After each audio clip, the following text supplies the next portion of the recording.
Voilà, donc bonjour à tous. Sachez que là j'ai de très nombreux invités, y compris Roland Quirol et François Maspero. Je vais vous tester sur un certain nombre de textes, y compris ceux que j'ai en face, là en l'occurrence Jean-Pierre et Boris, pour savoir si vous arrivez à situer l'époque. Sachant que peut-être que c'est des choses intemporelles et qui peuvent circuler pour être des vérités tangibles, avérées, qui se vérifient au fur et à mesure que le temps passe. Ok, voilà. Donc, pourquoi j'ai invité aussi, alors d'abord, on va commencer par eux, Jean-Pierre et Boris, Jean-Pierre Brundou, pour ceux qui ne le connaîtraient pas, c'est lui qui dit qui est quand il y est. Alors je ne sais plus comment ça s'appelle. C'est quoi cette affaire-là? C'est l'université populaire du pays d'Aubagne. Non, mais c'est pas ça dont je parlais quand tu dis que tu y es. Ah, je sais pas. Si, c'est l'affaire de Mermel. Ah, là-bas, si j'y suis. Voilà. Mais comme tu y es pas. Donc, bon. Insaisissable, Jean-Pierre. Et donc, l'université populaire du pays d'Aubagne et du Garlaban, c'est ça? Et de l'Étoile. De l'Étoile, encore mieux. On peut inclure donc à l'intérieur de l'Étoile et du massif de l'Étoile, en l'occurrence, les émetteurs de Radio Galère sur le 88.4 en modulation de fréquence et aussi en radio numérique terrestre en DAB+, sur le canal 8C, tu vois. On peut faire des merveilles sur l'Étoile. N'arrête pas le progrès. T'as raison, surtout qu'il n'y a pas beaucoup d'habitants en mètre carré là-haut. Ouais. Depuis que Doc a décrété que c'était dangereux et qu'il ne voulait plus y passer ses nuits. Notre technicien préféré. Ah. Voilà. Bon. Alors, ça reprend quoi en fait, l'université d'été, comme j'y vais. L'université populaire, ça fait longtemps que ça existe, un concept qui a été inventé il y a beaucoup de temps en fait. Ça date du XVIIIe siècle. XVIIIe siècle au Danemark. D'accord. C'était les gens bien là-bas, non? Tout à fait, c'était déjà des protestants. C'est surprenant. Et donc là, c'est encore des protestants ou c'est un peu plus ouvert, là, un peu plus athée? Je suis complètement dogmatique. D'accord. Tu es agnostique, comme moi. Et agnostique. Voilà. Et Boris, il est comment? Je me méfie des Boris. Agnostique aussi, mais plutôt athée aussi. Et c'est pour ça qu'on vient à votre messe laïque de ce dimanche matin. C'est cela. D'ailleurs. D'accord. C'est l'heure, mais c'est pas forcément la messe. C'est ça. On n'a pas la prétention que ce le soit, en tout cas, et d'avoir la vérité pour tout le monde. Voilà. Alors, qu'est-ce qu'il y a au programme cette année? Tout d'abord, l'université populaire redémarre ce mardi. C'est bientôt. Et on démarrera très fort avec l'intervention de Renato Di Rusa. Renato Di Rusa, c'est celui qui a participé à la création du laboratoire d'ergonomie à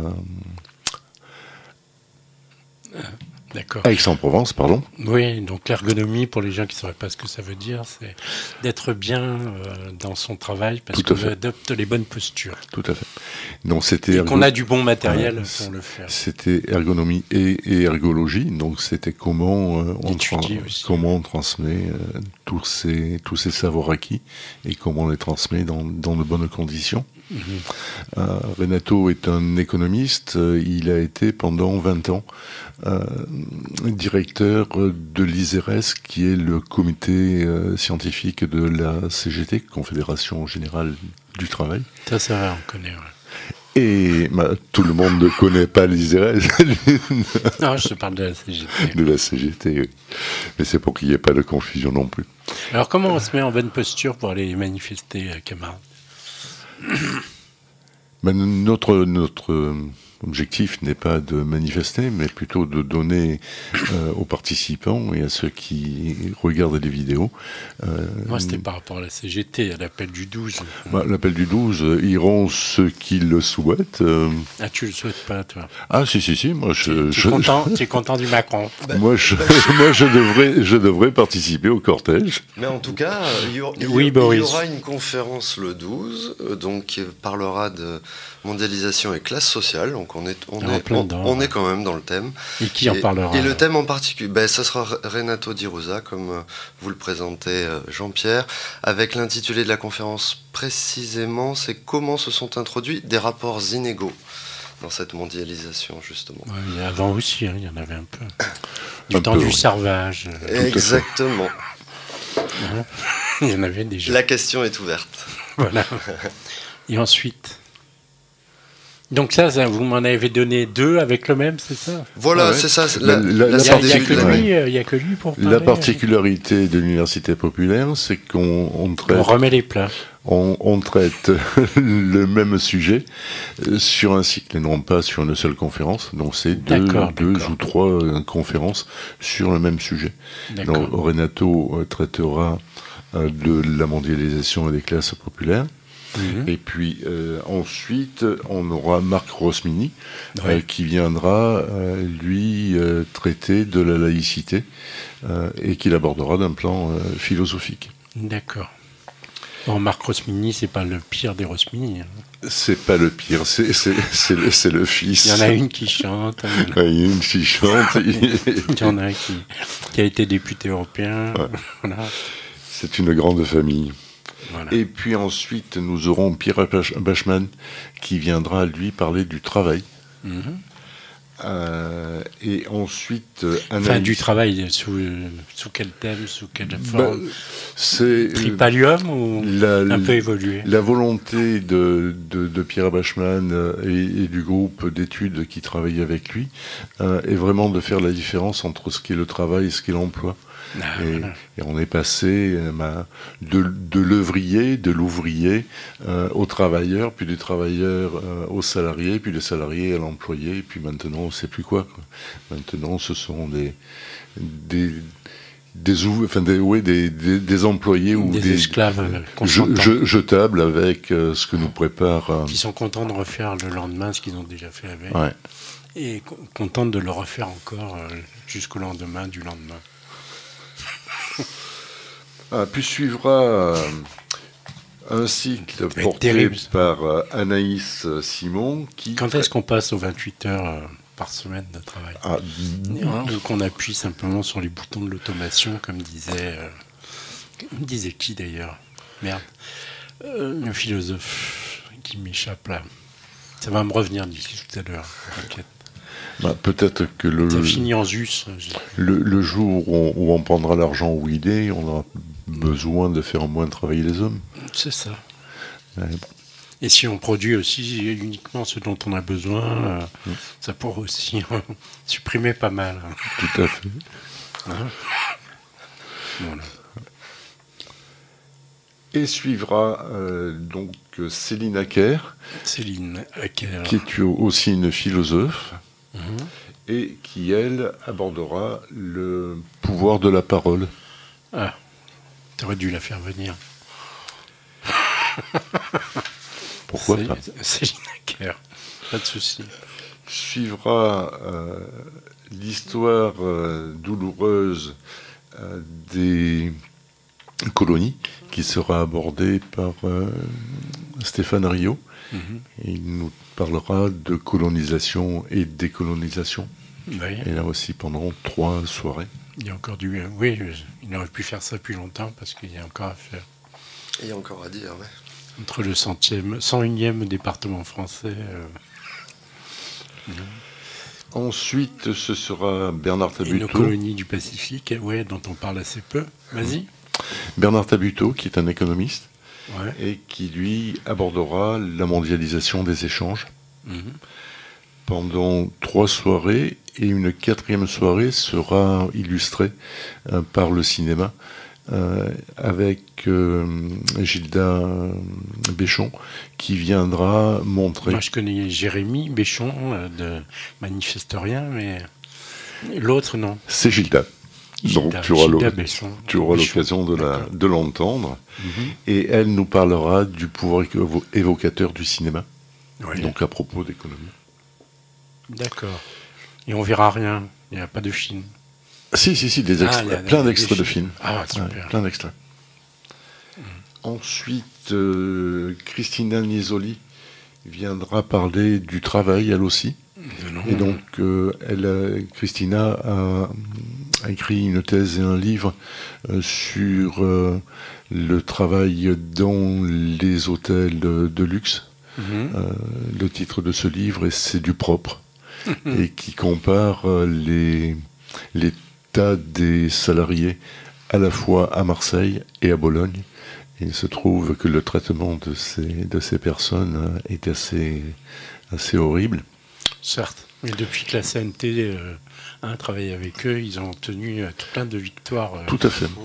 éclatantes. On salue à la fois la CNT et les employés des grands hôtels marseillais qui ont gagné dans ces batailles qu'ils ont su mener. Mais en fait, il y a eu un premier conflit qui s'est instauré en région parisienne. Et la CNT... Ils essaient toujours de faire mieux qu'à Marseille. Mais ils ont fait avant. À Paris. Ils ont fait avant, et donc là, à Paris, les employés ont gagné leur lutte, et à Marseille, il y a eu une lutte semblable qui a été menée, et ils ont obtenu aussi plein de choses, et notamment un vrai contrat de travail avec des salaires payés à l'heure et non plus à la tâche, des heures des temps de pause, et puis des congés payés, enfin ce qui paraît juste le minimum, mais qui n'existait pas. Ouais. Il y a un 13e mois, je crois, en plus. Ouais. Viendra ensuite René Teboul, qui lui aussi est un économiste, et qui lui viendra nous parler des économies clandestines. Allez. Donc il y a beaucoup de choses à dire là aussi. Et criminelles même. Ouais, et criminelles. Certes. Ce sera ensuite Virginie Tisserand qui nous parlera de parole et pouvoir, et de la parole politique. Ensuite, René Drébin-Souzan, qui est lui, je ne vois pas qui c'est du tout. René Drébin-Souzan, c'est une historienne qui a notamment participé à l'écriture du dictionnaire des femmes. C'est une chercheuse qui est spécialisée dans l'étude de la Shoah, et qui est également présidente de l'ARES, qui est l'association régionale pour l'enseignement de la Shoah. D'accord. Qui chaque année organise un séminaire à Marseille qui est de très très très haut niveau. Que j'ai jamais suivi, dont on n'a jamais été informé. Enfin ici, en tout cas, je me souviens pas d'avoir fait une annonce.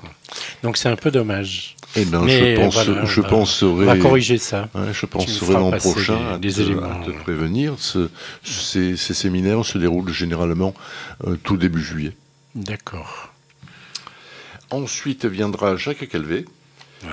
Qui lui nous parlera de croissance économique et répartition des revenus. Puis Monique Pilan qui viendra parler de la religion sur un plan philosophique. Ensuite Augustin Giovannoni. Oui, mais présente davantage les gens parce qu'on ne les connaît pas trop. Tous. Monique Pilan. D'où elle parle. Pourquoi elle parle de religion et qu'est-ce qu'elle nous en dit? Monique Pilan est aussi une philosophe. Elle enseigne notamment au lycée Thiers en classe prépa. D'accord. Et précisément, elle va parler, elle va exposer les fonctions de la religion. Voilà, on est content d'entendre ta voix, Boris. Relier les gens d'abord, mais dans une deuxième partie, elle va parler aussi de l'irrationalisme, religieux. Donc là, il y a quand même pas mal à dire aussi. Il y a du boulot, Parce que, je veux rien dire, hein, mais les gens qui, tous les dimanches, boivent le sang de leur dieu, ils mangent sa chair, je trouve ça assez dégueulasse. Hein. C'est cannibaliste. Oui, c'est très dangereux. Viendra ensuite Augustin Giovannoni, qui est lui aussi un philosophe et qui viendra parler de l'exil. Et Augustin a écrit plusieurs livres. Et il était notamment enseignant au lycée Saint-Exupéry, qui est tout près d'ici, et il vient qui est dans les quartiers nord de Marseille. Tout à fait, qui est à Saint-Louis, voilà. Et qui vient de prendre sa retraite, et qui donc va avoir plein de temps pour écrire, penser, et nous accompagner dans le cadre de l'université populaire. Oui. Voilà. Et ensuite, le dernier intervenant sera Bernard Lamizet, qui parlera du pouvoir du langage. Encore ouais. Ben, cette année, on a essayé d'avoir des thèmes qui soient assez récurrents autour du langage, de l'économie et de la répartition des richesses, et puis de la religion. Et Bernard c'est un peu éparpillé là quand même. Hein. Ben, c'est éparpillé parce qu'il faut satisfaire tout le monde. Ouais. Et quand on a 16 intervenants... 16 conférenciers sur 36 séances, il ne faut pas non plus lasser. Et puis explorer divers horizons.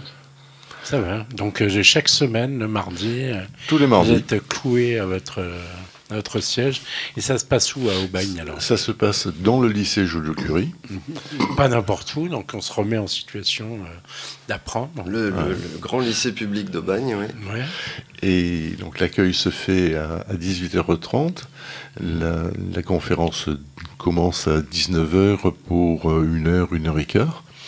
Ensuite, il y a du débat avec les participants. Et à 21h, tout le monde peut rentrer à la maison. Ah ouais. C'est carrément. Et on ne prend même pas l'apéro. On ne peut pas prendre l'apéro parce que je rappelle que nous sommes dans un établissement public et qu'en plus, les conditions de sécurité qui sont imposées nous obligent à partir à 21h.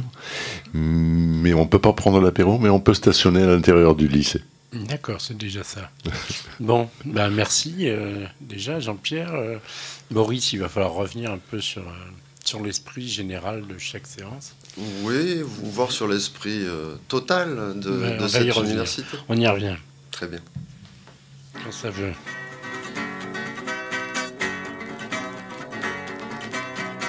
Je sais que nous pensons de même et posons les mêmes problèmes, que nous nous battions à côté ou que nous soyons séparés, que tous deux nous serrons les poings de voir qu'un homme est licencié parce qu'il ose se révolter contre le petit chef qui l'opprime.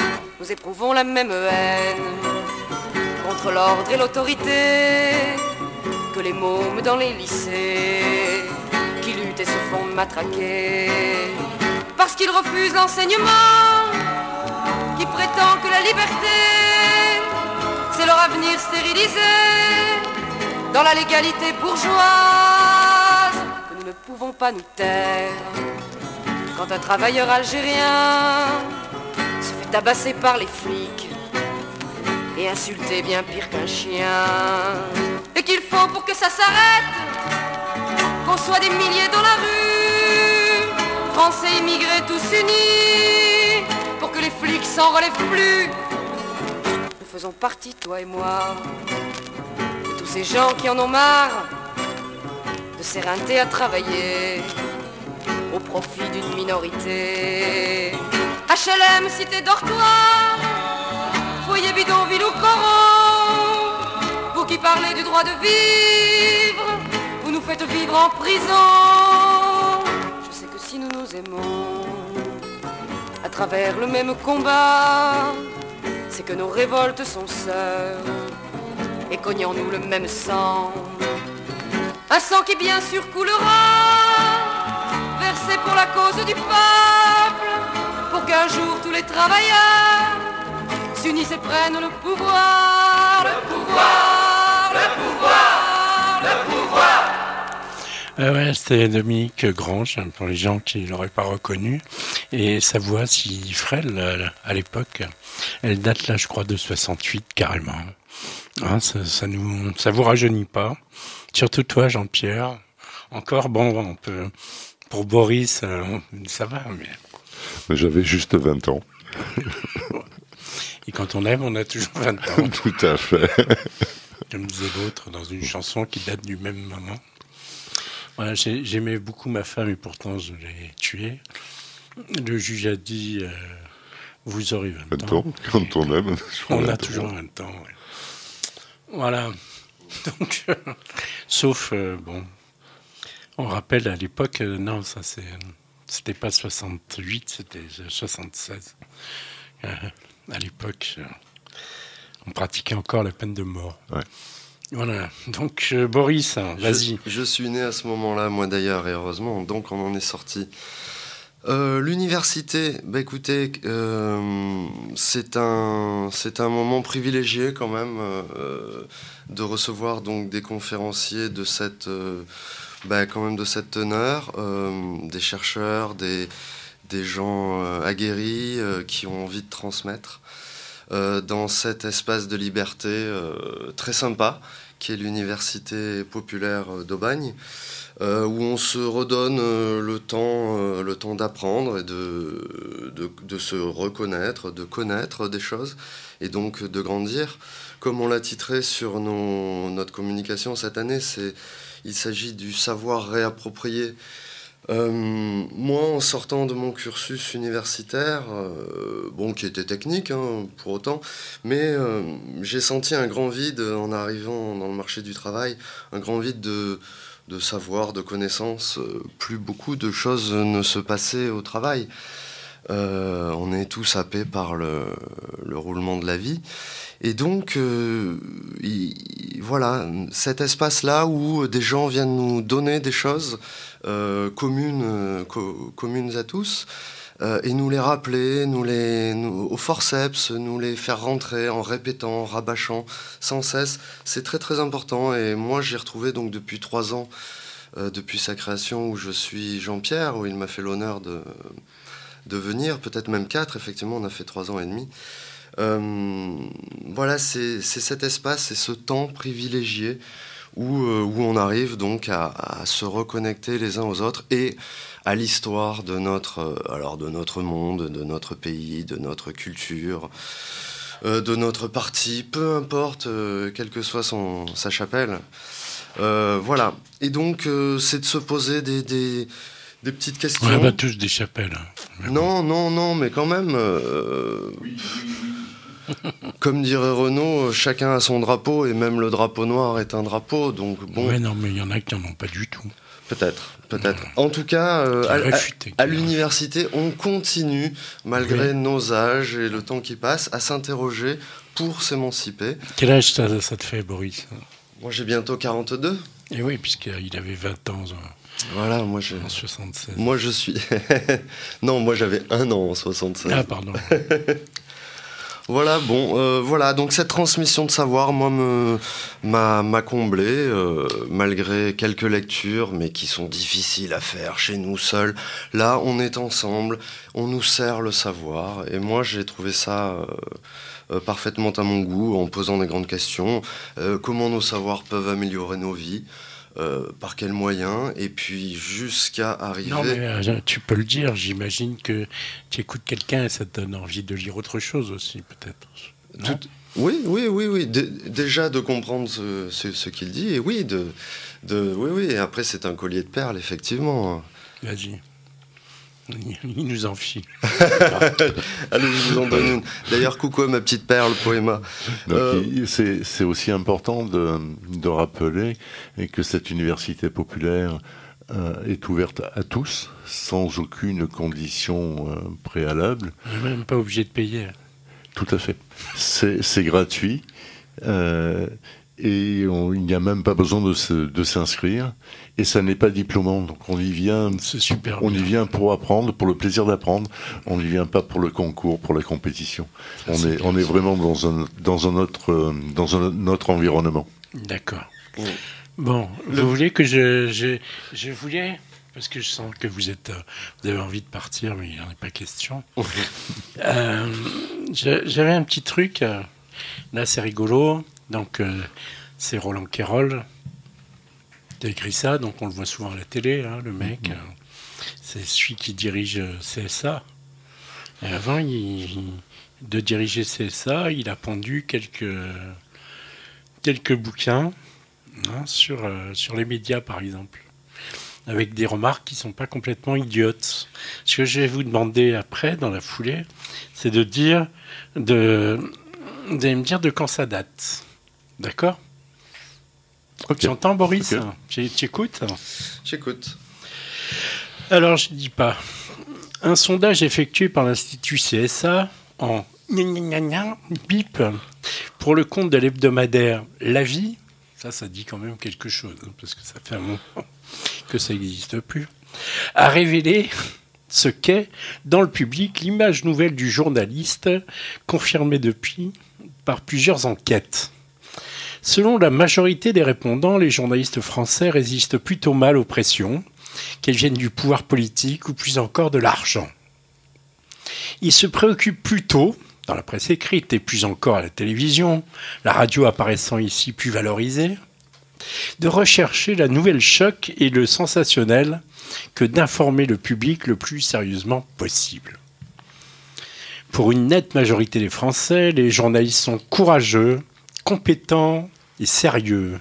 Mais, à la majorité absolue, on ne les croit ni indépendants ni honnêtes. Alors on se demande à quoi ça sert d'être courageux, compétent et sérieux si on n'est ni indépendant ni honnête. Mais bon, allez, vas-y Quérol. Vas-y Roland. Pour une nette majorité des Français, donc voilà, arisé, si, c'est arisé, non, c'est attisé. Il y a une faute de frappe. Attisé par les polémiques sur le rôle des médias pendant la vraie fausse interview de Fidel par Patrick Pauvre d'Arvor, ou la présence de ce dernier parmi les condamnés du système Botton. Là, je laisse quand même quelques traces. Hein. La méfiance à l'égard du journalisme prend des proportions importantes, inquiétantes dans une démocratie. Tant, on l'a dit, les médias font aujourd'hui intrinsèquement partie de la notion même de démocratie pluraliste. Et ce n'est pas sur les qualités personnelles prêtées aux journalistes que repose la suspicion, puisqu'on les juge volontiers sérieux, compétents et courageux. C'est pas parce qu'on s'appelle Quérol qu'on n'est pas obligé de faire dans la redondance lourde. Tintin et Rouletabille n'ont pas tout à fait disparu. Ah bon, d'accord. Les sérieux compétents, c'est Tintin. Tintin chez les soviets. C'est vachement compétent, sérieux, bien informé. Tintin au Congo. Hein, on ne dirait pas plus. Non, Tintin sur la Lune. Non. C'est un système qui a mis en doute l'honnêteté et l'indépendance de l'activité journalistique, la capacité à produire une information sérieuse pour le public, en résistant aux pressions du pouvoir et de l'argent. Tu vois, le mec, il commence une phrase, il recommence, et après, à la fin, il redit la même chose.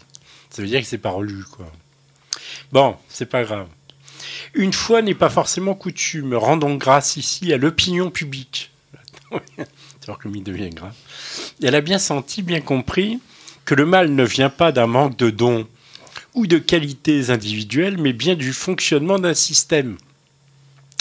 C'est de cela qu'il s'agit, non de la faillite d'une profession, mais de la dérive progressive d'un système d'information.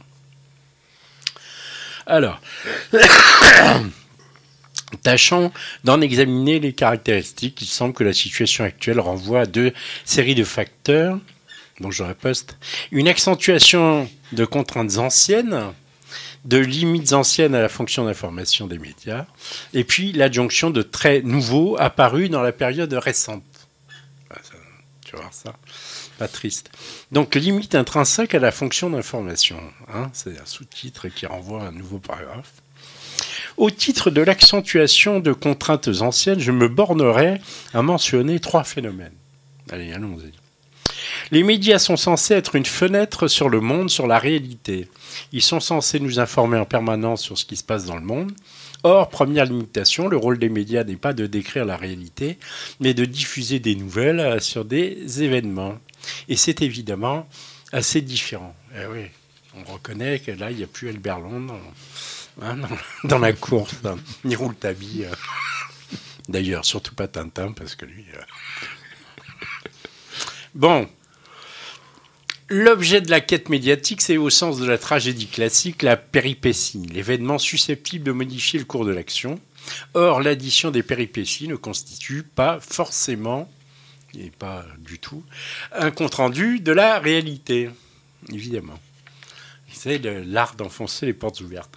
On connaît le principe, importé des États-Unis, écoute ça parce que c'est intéressant, parce que normalement on dit un chien au coin de ta rue qui se fait écraser, c'est plus intéressant que 200 morts à l'autre bout du monde. Là, on reprend un truc un peu dans le genre l'inventaire de Prévert, tu vois.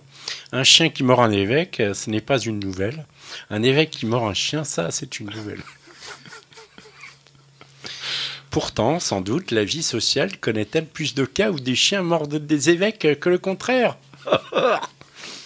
Et les critiques anciennes de droite, les médias nous parlent des trains qui arrivent en retard, jamais des trains qui arrivent à l'heure. Et de gauche, les médias traitent des événements superficiels, pas de la vie des gens en profondeur, se rejoignent et sont toutes deux vraies. J'adore le fait d'affirmer des trucs. Traiter l'information, ce n'est pas traiter la réalité sociale, mais traiter la péripétie. Tu vois, le mec, à chaque fois, il adore se récapituler ce qu'il vient de dire. Pour le cas où tu n'aurais pas bien entendu. Tu pas entendu. Traquer l'événement, se demander s'il constitue une nouvelle, vieille loi de la presse. Mais qui ne voit à quel point elle devient obsédante? Développement de l'audiovisuel et des chaînes d'information continu aidant, la course à l'événement, le souci de privilégier l'événement, la mise en exergue de l'événement, la volonté d'être le premier sur l'événement, donnent cette impression constante de halètement, d'essoufflement. Surtout, elles empêchent les journalistes de consacrer trop de temps à la vérification des nouvelles, etc. etc. Alors, qu'est-ce que vous me dites de quand Roland Quérol a écrit ce bouquin? Moi, je trouve qu'il y a vraiment des vilains copieurs. Ça me fait vraiment penser au Nouveau Chien de garde, le film de Gilles Balbastre, qui montre absolument la même chose. Oui, mais qui date de quand? Le film, c'est... 2007. Ouais, c'est moins de 10 ans, oui. C'est ça, ouais. 2007, 2008. Ça date quand même, rendons hommage à l'auteur, ça date quand même de 97. Ah oui, mais moi je pensais 80. Donc il avait déjà vu la dérive avant même, une irruption intempestive, en plus aggravante, du fait d'Internet. Ouais. Et des chaînes d'infos continues. Il y avait déjà des chaînes. Oui, en grand nombre, là, en 97, il y avait déjà plusieurs chaînes. Ouais. Il n'y avait pas les chaînes d'infos continues, mais il y avait déjà la 5, il y avait déjà un certain nombre de trucs bien déviants. OK? Bon. 97, ça vous va? Ouais. Moi, je pensais 95. Non, mais bon, il a peut-être écrit en 95. À 2 ans. Avant de l'éditeur, 97. Ouais. À 2 ans près, c'était pas mal. Ouais. Et là, j'ai donc... ça, je vous dirai après. Ça, c'est le petit livre rouge. Exactement. Alors, écoute ça. J'adore, il faut que je lise. Parce que là, j'ai marqué au crayon un truc, mais si je ne mets pas ce qu'il y a avant, ça va manquer. Alors, attends, j'ai pas le... Alors, il va falloir c'est un texte, voilà. Ce sont des textes qui sont pas vraiment signés. D'accord, et qui sont parus à la librairie, dans la petite collection Maspero. C'est des trucs qu'on trouvait chaque mois sur des thèmes différents. Et là, donc, ça parle de la délinquance et de l'ordre. Et c'est des cahiers d'action juridique, en l'occurrence. Mais vous allez voir que ça n'a rien de juridique, le passage que je vais vous lire. Ce texte est né d'une stupeur et d'une crainte. Ah, c'est pas du Hamlet, c'est pas du Shakespeare pourtant. d'une stupeur devant l'accablante charge que constitue trop souvent dans un dossier pénal le rapport d'expertise psychiatrique. C'est bien avant le pullover rouge de notre ami Perrault.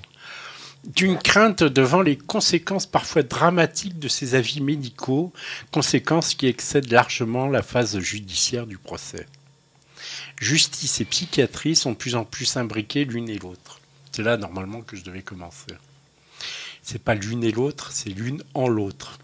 Le psychiatre est juge de fait et le juge conquis devient psychiatre d'occasion. Les frontières de ces deux disciplines sont de plus en plus floues et le couple étrange juge-psychiatre se fond dans une même entité. Si je vous lis ce passage, c'est parce qu'on nous a expliqué tout l'été qu'il y avait en prison beaucoup trop de fous, de fracadingues, de gens relevant de la psychiatrie pure et dure. Ok ? On les salue au passage, peut-être qu'ils écoutent Radio Galère s'ils sont suffisamment fous pour ça. La psychiatrie envahit peu à peu la vie quotidienne, comble les vides juridiques, étend à l'infini sa nosographie répressive. Impérialisme psychiatrique fait de magie et de verbes, sous son déguisement scientifique insaisissable et donc plus dangereux que le judiciaire. Il n'y a pas de code de la folie. Aujourd'hui, où, tant à l'extérieur qu'à l'intérieur de l'appareil judiciaire, le vieux mythe du juge est remis en question, le mythe de la médecine et de la psychiatrie, également porteur de l'idéologie bourgeoise, ne cesse de se renforcer. La science vient comme au secours d'une justice essoufflée qui ne parvient plus à s'adapter au rythme et aux exigences de son temps. Le psychiatre intervient à tous les niveaux de l'activité judiciaire. Dès l'instruction, son rapport détermine absolument le cours du procès pénal.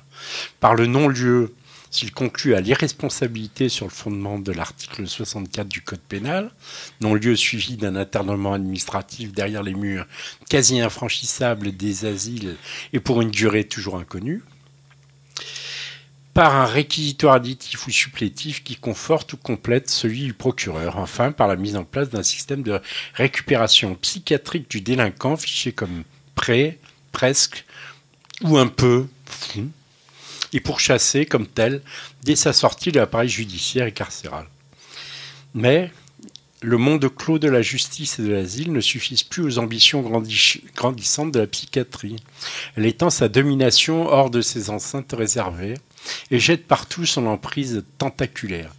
Ce n'est plus assez d'enfermer les enfants dans les écoles, les jeunes dans les casernes, les ouvriers dans les usines, le peuple dans les cités dortoirs. Ah, ça risque, tout ça, ça sent un peu le goût de la chanson que je vous ai donné tout à l'heure, mais on va voir que, bon, je vous le dis d'avance, c'est un peu plus tardif. Les travailleurs immigrés dans les bidonvilles, les délinquants dans les prisons, les fous dans les asiles. Encore faut-il avoir aussi droit de regard sur tout ce qui échappe, si peu que ce soit, à ces lieux privilégiés d'anéantissement et de normalisation. Chaque société nomme à un moment donné de son histoire ces fous, ces déviants, qui ne sont que par référence à une définition immédiate, d'un équilibre et d'un rapport de force qui menacent leur simple existence. Rendre compte du phénomène psychiatrique, c'est donc inévitablement restituer à la folie son carcan idéologique et répressif pour enfin la mener vers une dépsychiatrisation radicale. Et oui, ceux-là le veulent. Cet objectif est d'autant plus urgent que sous le masque des sciences humaines, la répression prend d'autres visages. Voilà. La prison entrebâille ses murs, le contrôle judiciaire ou l'approbation pour les majeurs, le traitement en milieu ouvrier pour les mineurs, bon, etc., etc. On s'arrête là. D'accord ? Donc, dans des actes qui s'appellent les cahiers d'action juridique sur les délinquances et l'ordre au singulier. Alors ? Qui vous voyez là ? Et en quelle année alors là? Ah ouais, en quelle année allez. Vas-y, c'est pas très vieux. Bon, ça sera toujours valable, ça, de toute façon. Oui, je pense que c'est. Il n'y a pas de temps à perdre. Oui, ça c'est dans les années 90. Non. C'est avant. C'est avant ? Ouais, c'est en même temps que Foucault et tout. D'accord. Donc ça date de C'est après 68, allez. Mais combien de temps après 68? Allez, 10 ans après 68. Ça date de 78. D'accord. Du temps où justement tu avais des tas de gens pour se jeter sur les écrits chez François Maspero. Et alors, il n'y a rien. C'est fou parce que tu sens quand même des grandes plumes et des réflexions intenses. Donc, tu te doutes un peu du côté de Foucault, du côté de tout ça, que c'est là que ça vient. Tu vois. Et que, donc, par exemple, ce renvoi sur les publications à consulter à Michel Foucault, moi, Pierre Rivière, etc. Sur Landry, le psychiatre au tribunal, délinquant mentalement déficient de Robert. Enfin, tu vois, des gens qui ont marqué la dépsychiatrisation des années 68. Voilà. Et donc, c'est bien, parce que tu as tous les avis. Là, j'ai donné un peu l'os, mais il y a beaucoup de chair autour de l'os. Puis il y a jusqu'aux prises de position du syndicat de la magistrature à l'époque par rapport à ce sujet, etc., etc. Voilà, et c'est introuvable, parce que ça a été édité sans doute à 5000 exemplaires et pas beaucoup plus. Et que, il doit y en avoir peut-être pas mal dans les bibliothèques universitaires, mais assez peu en dehors. En circulation libre. Voilà. Moi, j'avais mis ça, c'est pour ça que la page était marquée, tu vois, c'est des bonnes lectures pour réfléchir. C'est du papier chiotte qui m'a permis de marquer la page. Donc on a compris dans quelles circonstances ces choses se lisent, quoi. Et donc là, moi, ça m'a rappelé mon jeune temps. On essayait de comprendre les choses. Mais on voit qu'on n'a toujours rien compris du côté de la justice, du côté... Enfin, c'est encore pire. On enferme les fous davantage puisqu'on considère qu'ils sont plus capables qu'avant. C'est le point d'interrogation qui se pose. De saisir la punition, comme disait encore le même Foucault, qu'il y a 20 ans ou 30 ans, quoi. C'est délirant. Enfin, là, ça fait 40 ans, quoi. Dans 17, 78, ça fait 40 ans. Donc, deux générations, pratiquement, de gens qui ont subi ces tentatives de normalisation. Enfin, en général, quand ils sont délinquants, là, on ne sait pas. On ne te dit pas s'ils ont massacré combien de jeunes filles, tout ça. Voilà. On reste dans le flou. On reste dans le flou. Il y a à Montfavet le musée de la psychiatrie. Ouais. Et c'est complètement effrayant, abominable. C'est très panant. De voir dans quelles conditions étaient détenues ces personnes reconnues démentes. Surtout, il n'y avait pas de jeu, il n'y avait rien pour les tasser. Il n'y avait pas de produits qui permettent de diminuer les délires, comme c'était le cas. C'était vraiment de l'enfermement, mais dans des conditions abominables. Ouais, mais il en reste en liberté, heureusement, et ils viennent transmettre leur savoir à l'université d'Aubagne. Des fous. Ok. Bon, vous voulez rien dire de ça, alors? Alors, tant pis, je vais vous mettre la petite fille au piano. Allez, c'est gentil. Quand ça veut.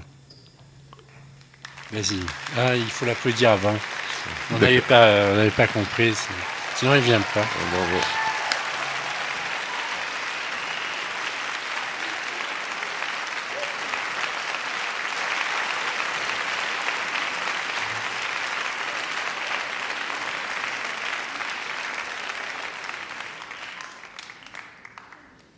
Allez, joue ton morceau. Hein? Joue ton morceau. Oui. Profite, t'as la salle d'argot, il y a du monde, tout ça. Oui. Allez. Oui.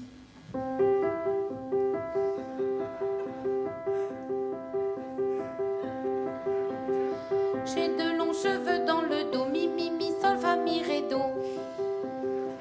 Et dans ma robe de percale blanche, chaque jour, y compris dimanche, Je vous charme d'un andantino, mi ré mi sol fa mi ré do. Pour préparer le concert des abattoirs, mon nom fait mander tous les soirs de vieux messieurs habilités à venir vérifier mon doigté. Sur moi ils ne posent pas leurs pattes, maman l'interdit mais constate que parti un machin collant scintille au creux de mes rubans. Mais elle pardonne tous leurs fantasmes à ces vieux cochons secoués d'asthme pour que j'entre à l'académie. Sol, sol, sol, fa, sol, mi. Faudrait se lever un peu tôt pour stopper mes petits marteaux et pour m'écarter de ces touches qu'avec des airs de touche je flatte d'un diminuendo, mi ré mi sol fa mi ré do. Car sachez-le, pauvre lourdeau, sous mes longs cheveux dans le dos, je suis une authentique teigne comme les Rubinstein. Pour jouer à la salle Gaveau, j'ai joué comme on joue du couteau. Et pour échouer les clampins, je suis prête à massacrer Chopin, étant bien sûr considéré sol, sol, sol, mi, sol, do, sol, ré.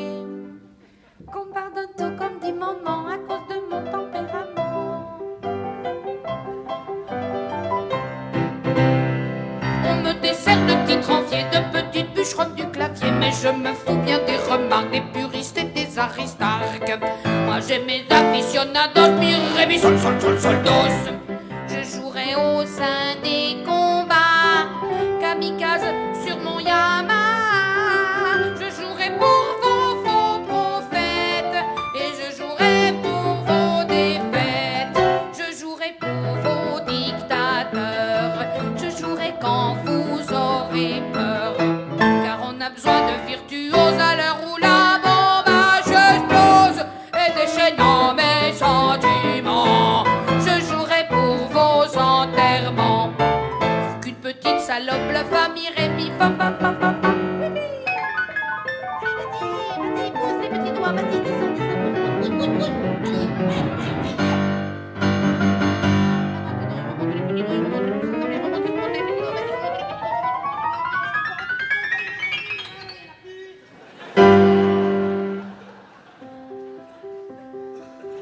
Prenez bien garde au piano et aux longs cheveux dans le dos.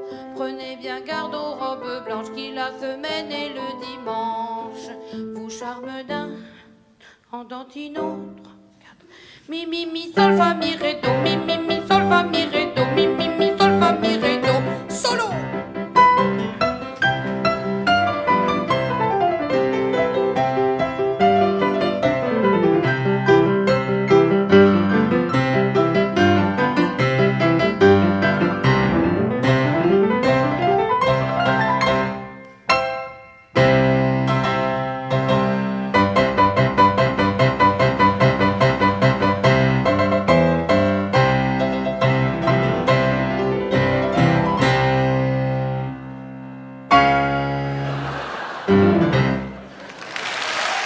Ouais, Juliette, elle-même au piano, faut le dire, Juliette Nordine, donc l'excellente pianiste et chanteuse, avec beaucoup de talent.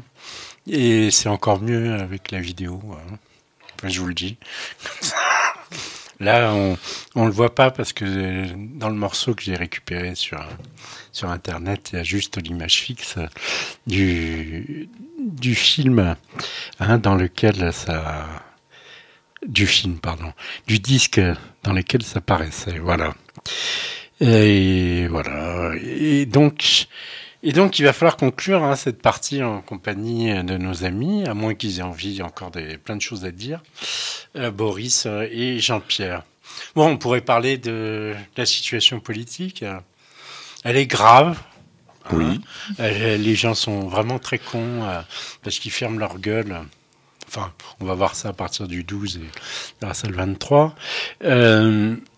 Alors que personne n'a voté pour Macron, pour le programme de Macron, mais évidemment pour échapper aux fachos. Amène le pire, il y a Florian Philippot, et enfin toute la clique là, de ceux qui circulent en France comme radicaux d'extrême droite, et autres identitaires.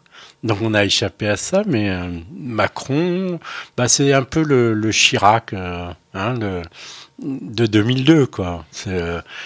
C'est pour ça qu'il a été élu, c'est Macron. C'est pas pour bousiller le code du travail. Oui, pardon.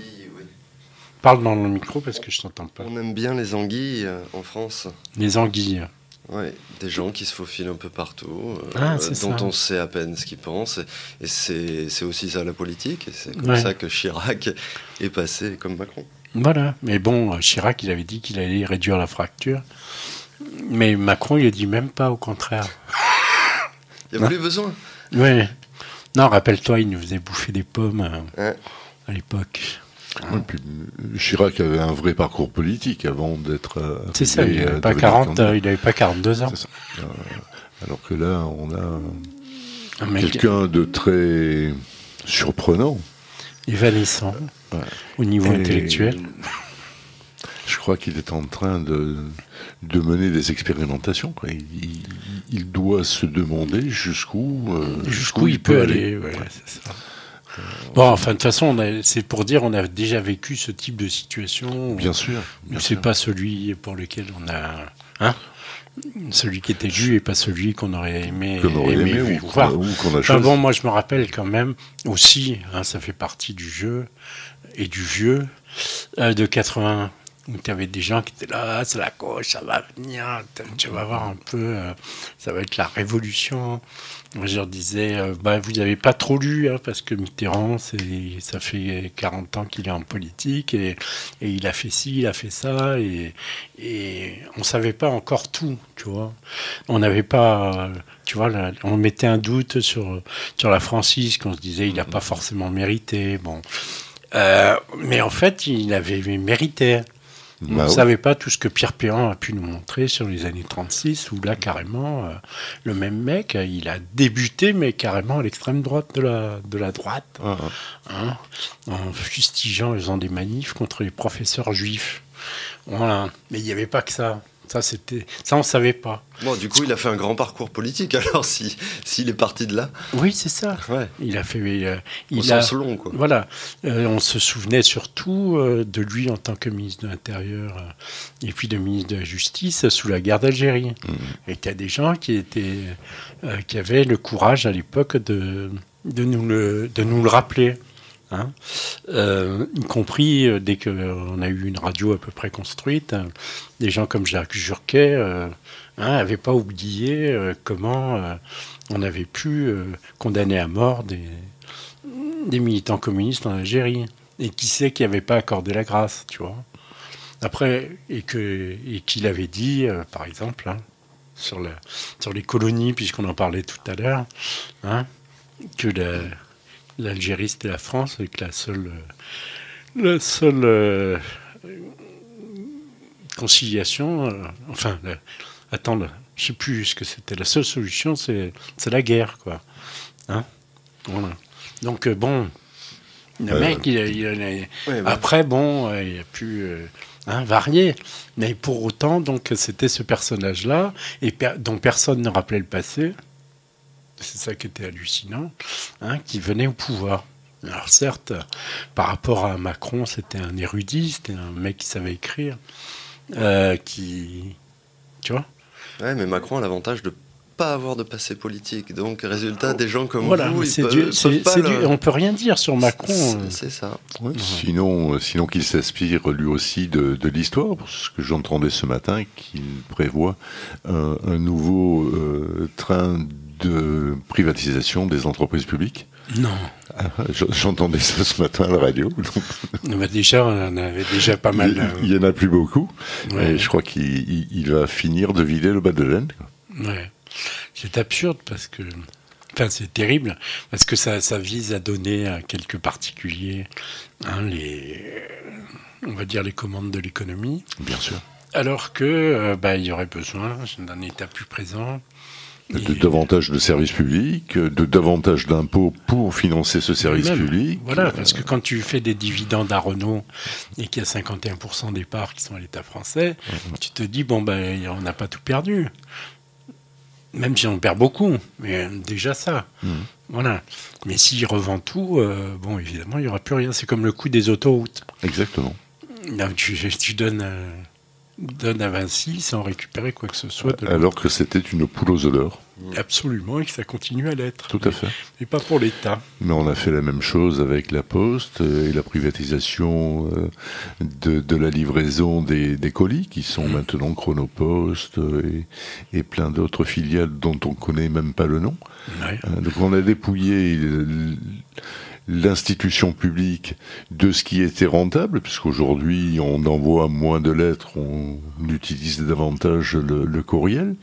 Donc on a dépouillé l'institution. Les paquets, puisqu'on commande plus par correspondance. Tout à fait, voilà. Tout à fait. Et on fait la même chose avec la santé, où, notamment à Aubagne, il y a la volonté de supprimer le service de réanimation, ce qui veut dire qu'on ne pourra plus y faire d'intervention chirurgicale, par exemple. Et tout ça pour le donner à la Casamance, qui est gérée par la Générale de Santé. Eh ben voyons. C'est quand même mieux que ce soit géré par une organisation privée qui va faire du profit plutôt que par le public. C'est débile. Ouais. C'est trop grave. Et en plus, on sait les pressions que subissent dans les établissements privés. Il n'y a qu'à regarder les EHPAD et autres. Les soignants, en sous-effectif. Où il y a besoin de 3 personnes, on en met 2. Et tant pis si le patient qui est devenu un client est mal servi. Voilà. Dans les EHPAD, le personnel, je crois que j'avais lu, du moins dans celui dont il était question, en 3 minutes 47 pour coucher un patient. Ouais, voilà, donc, combien pour lui mettre à donner la douche? Voilà, 2 minutes 32, enfin bon bref, donc on expédie les choses. Oui, et les gens. J'ai lu beaucoup là, mais bon, on va pas. Dans d'articles cet été sur les EHPAD, c'était assez effarant. Ouais. Et comment il leur donnait le repas très tôt le soir et qu'il les couchait dans la foulée à 6h du soir. Bon, tranquille. Ouais. Moi, ma grand-mère était dans un EHPAD et elle a sûrement su. Ben oui, mais que peut-on faire? Bon, enfin bref. Les fous et les vieux. D'accord, Boris. Oui. Tu préfères aller où, toi? Non, plaisante. Compte tenu de ton âge. Je reste avec vous. Bon, donc on va subir tout ça. Donc il faut s'apprêter à résister et à faire d'autres choses pour que les choses s'arrangent. Mais j'ai l'impression qu'on est mal barré quand même. Voilà. Par rapport à... Enfin, moi je le vois encore pire, tu vois, je le vois encore pire que le Chirac de l'époque. Hein? Et ce qui est fou quand même, c'est que en 2012, après l'horrible Sarkozy, parce que là quand même comme chef de l'État, on a eu cher là. Il gesticulait beaucoup. Oui, mais bon. Qu'on ait eu donc Hollande, dont les gens ont été déçus, mais il n'y avait rien à en attendre. Hein. Voilà. Pas plus que des valses et consorts, quoi. Il n'y avait rien à attendre non plus. J'ai eu la chance de pouvoir participer cette année à une initiative qui a été mise en place, notamment par Jean-Pierre Cavalier, qui était le pasteur, le petit pasteur de la Cimade. Tout à fait. Très sympathique et très malin. Et nous avons travaillé sur les nouveaux chemins de résistance. Force est de constater qu'aujourd'hui, les manifestations dans la rue, où toutes les techniques habituelles ne sont plus très productives. Donc il y a besoin d'inventer d'autres choses. D'autant plus, parce que ce que les gens inventent qui vont dans le sens de la manif dans la rue, c'est les mecs surarmés qui affrontent l'État en croyant qu'ils vont gagner, alors que non. C'est sûr qu'ils ne vont pas gagner. Et bon, et c'est là aussi des blessés très graves, des morts. Voilà. Parce qu'ils ne se retiennent plus, non plus. Ah ben non. Voilà. Bon, enfin bref. Donc, qu'est-ce qu'il faut faire de mieux? Comment résister mieux? Comment faire de la désobéissance civile utile, efficace? Jean-Pierre. Tous les jours, en étant droit dans ses bottes et en montrant aux autres qu'il y a d'autres solutions que celles qu'on nous impose. Non, je préfère ne pas avoir de bottes. Bah, ça dépend où elles se trouvent. Ça faisait juper d'être droit dans ses bottes. Ouais. À lui aussi, il lui en arrive une belle, puisque une de ses adjointes à la mairie de Bordeaux a rejoint celui qui est candidat à la présidence des Républicains. Oui, et il l'a désavoué, disant elle y va toute seule, nous on la soutient pas, d'ailleurs il y aura un candidat contre Wauquiez. Enfin, non, mais Wauquiez, en plus, c'est vraiment un proche. Enfin, je veux dire, il pourrait très bien être au Front National. Hein. Sans aucun doute. Comme Christian Estrosi. Mais sa proposition, c'est vraiment la droite dure. C'est pas la droite gentille. Non. Mais le pire, c'est qu'il risque de gagner quand même. Voilà. Mais il faut dire que l'autre, avec ses affaires, Pénélope, qui est une salope, tout ça. Ah bon? Non, on est en pleine mythologie entre Jupiter, Pénélope. Ouais, tu as raison. C'est ça. Non, mais Pénélope, là, elle a attendu personne pour se remplir les poches. C'est quand même assez fou. Enfin, elle était même pas au courant, apparemment. Hein. La pauvre. C'est ça. C'est quand même fou. Quoi. Ouais. Elle a pu rester autant d'années en place sans se rendre compte. Comme quoi, c'est des choses qui se faisaient tout le temps. Bon, là, ça a été comme d'habitude de la délation qui a été faite, et donc l'affaire est sortie par le Canard. Alors, qui a éjecté alors, ça, tu sais pas. Hein. Bon, certains disent. Enfin bon, bref, peu importe. Mais voilà, c'est-à-dire que ce sont des choses qui se font et qui peut-être se feront toujours, sous l'un ou sous l'autre, malgré la transparence nouvelle, entre guillemets. Voilà. Ouais, j'ai adoré c'est décevant. Le cours du Canard enchaîné. C'est eux qui ont sorti les 26 000 € de maquillage, non? Ouais. Non, ça fait lourd hein, sur non, la gueule. Ça sort du Point, je crois. Ah bon, d'accord. Puis ça fait lourd sur la gueule. Hein. Et ce gars si jeune en plus. Voilà, qui est si beau, naturellement. Finalement, le coiffeur d'Hollande n'était pas, pas si cher que ça. Si, parce qu'en 3 mois, c'est pareil, ça faisait 3 x 8, 24. En plus, les charges devaient être dans les mêmes eaux. Ouais, mais on peut quand même imaginer que Macron a aussi un coiffeur. Donc en plus, ce sont des dépenses cumulées. Tu crois? Faudra vérifier. Je le crains. Bon, écoute, on va conclure avec ça. On va prendre l'apéro. Oui, on va aller prendre l'apéro, t'as raison. On va écouter Charles Aznavour, qui a aujourd'hui 93 balais des poussières, je ne sais plus. À l'époque, il était tout jeune. Il portait un feutre topé, il parlait par onomatopée, il buvait des cafés frappés avec des pailles. Il était très dégingandé, il fumait des camels parfumés, il marchait à pas combinés, boulevard Raspail. Il suivait des inconnus chaque soir le long des rues pour leur dire l'air ingénu. Petit papin, il portait un feutre topé, il parlait par onomatopée, il buvait des cafés frappés avec des pailles. Il était très imprudent car il risquait de se faire écraser tout le temps. Il fuyait en s'excusant tandis que les gens disaient en s'éloignant. Il portait un feutre topé, il parlait par onomatopée, il buvait des cafés frappés avec des pailles. Il était très dégingandé, il fumait des camels parfumés, il marchait à pas combinés, boulevard Raspail. Il suivait d'une inconnue, lui parlait d'un air ému. En voici ce qu'on a retenu. Petit papin, elle était très intéressée, se laissa très très vite inviter à prendre un bon café frappé avec des pailles. Elle lui plaisait fortement quand elle parlait, il n'osait plus faire un mouvement. Elle riait de son étonnement, mais se laissa courtiser car justement elle aimait son feutre topé, son parler par onomatopée. aussi les cafés frappés avec des pailles. Elle était blonde platinée, elle était fortement parfumée, prenait un air détaché, un air canaille, quand il lui disait chérie, vous êtes la femme de ma vie, même il ajoutait ces mots gentils, papa, pouti pouti pouti pouti pouti. Plus tard ils se sont mariés, cela fit un ménage de cinglés qui se balade à pas combiner, boulevard Raspail. Il faut les voir dans un café sur le comptoir, buvant frapper des cafés frappés avec des pailles. Ouais, alors, c'est un fichier son très bizarre parce que je sais pas si t'as vu, il prétend qu'il dure 2 minutes 28. Hein, et au bout des 2 minutes 28, il continue à chanter. Ce qui est donc surprenant. Donc, bon. Il était frais, hein. Il était bon. Il y a longtemps. Longtemps, ouais. Non, mais il est encore très bon, hein.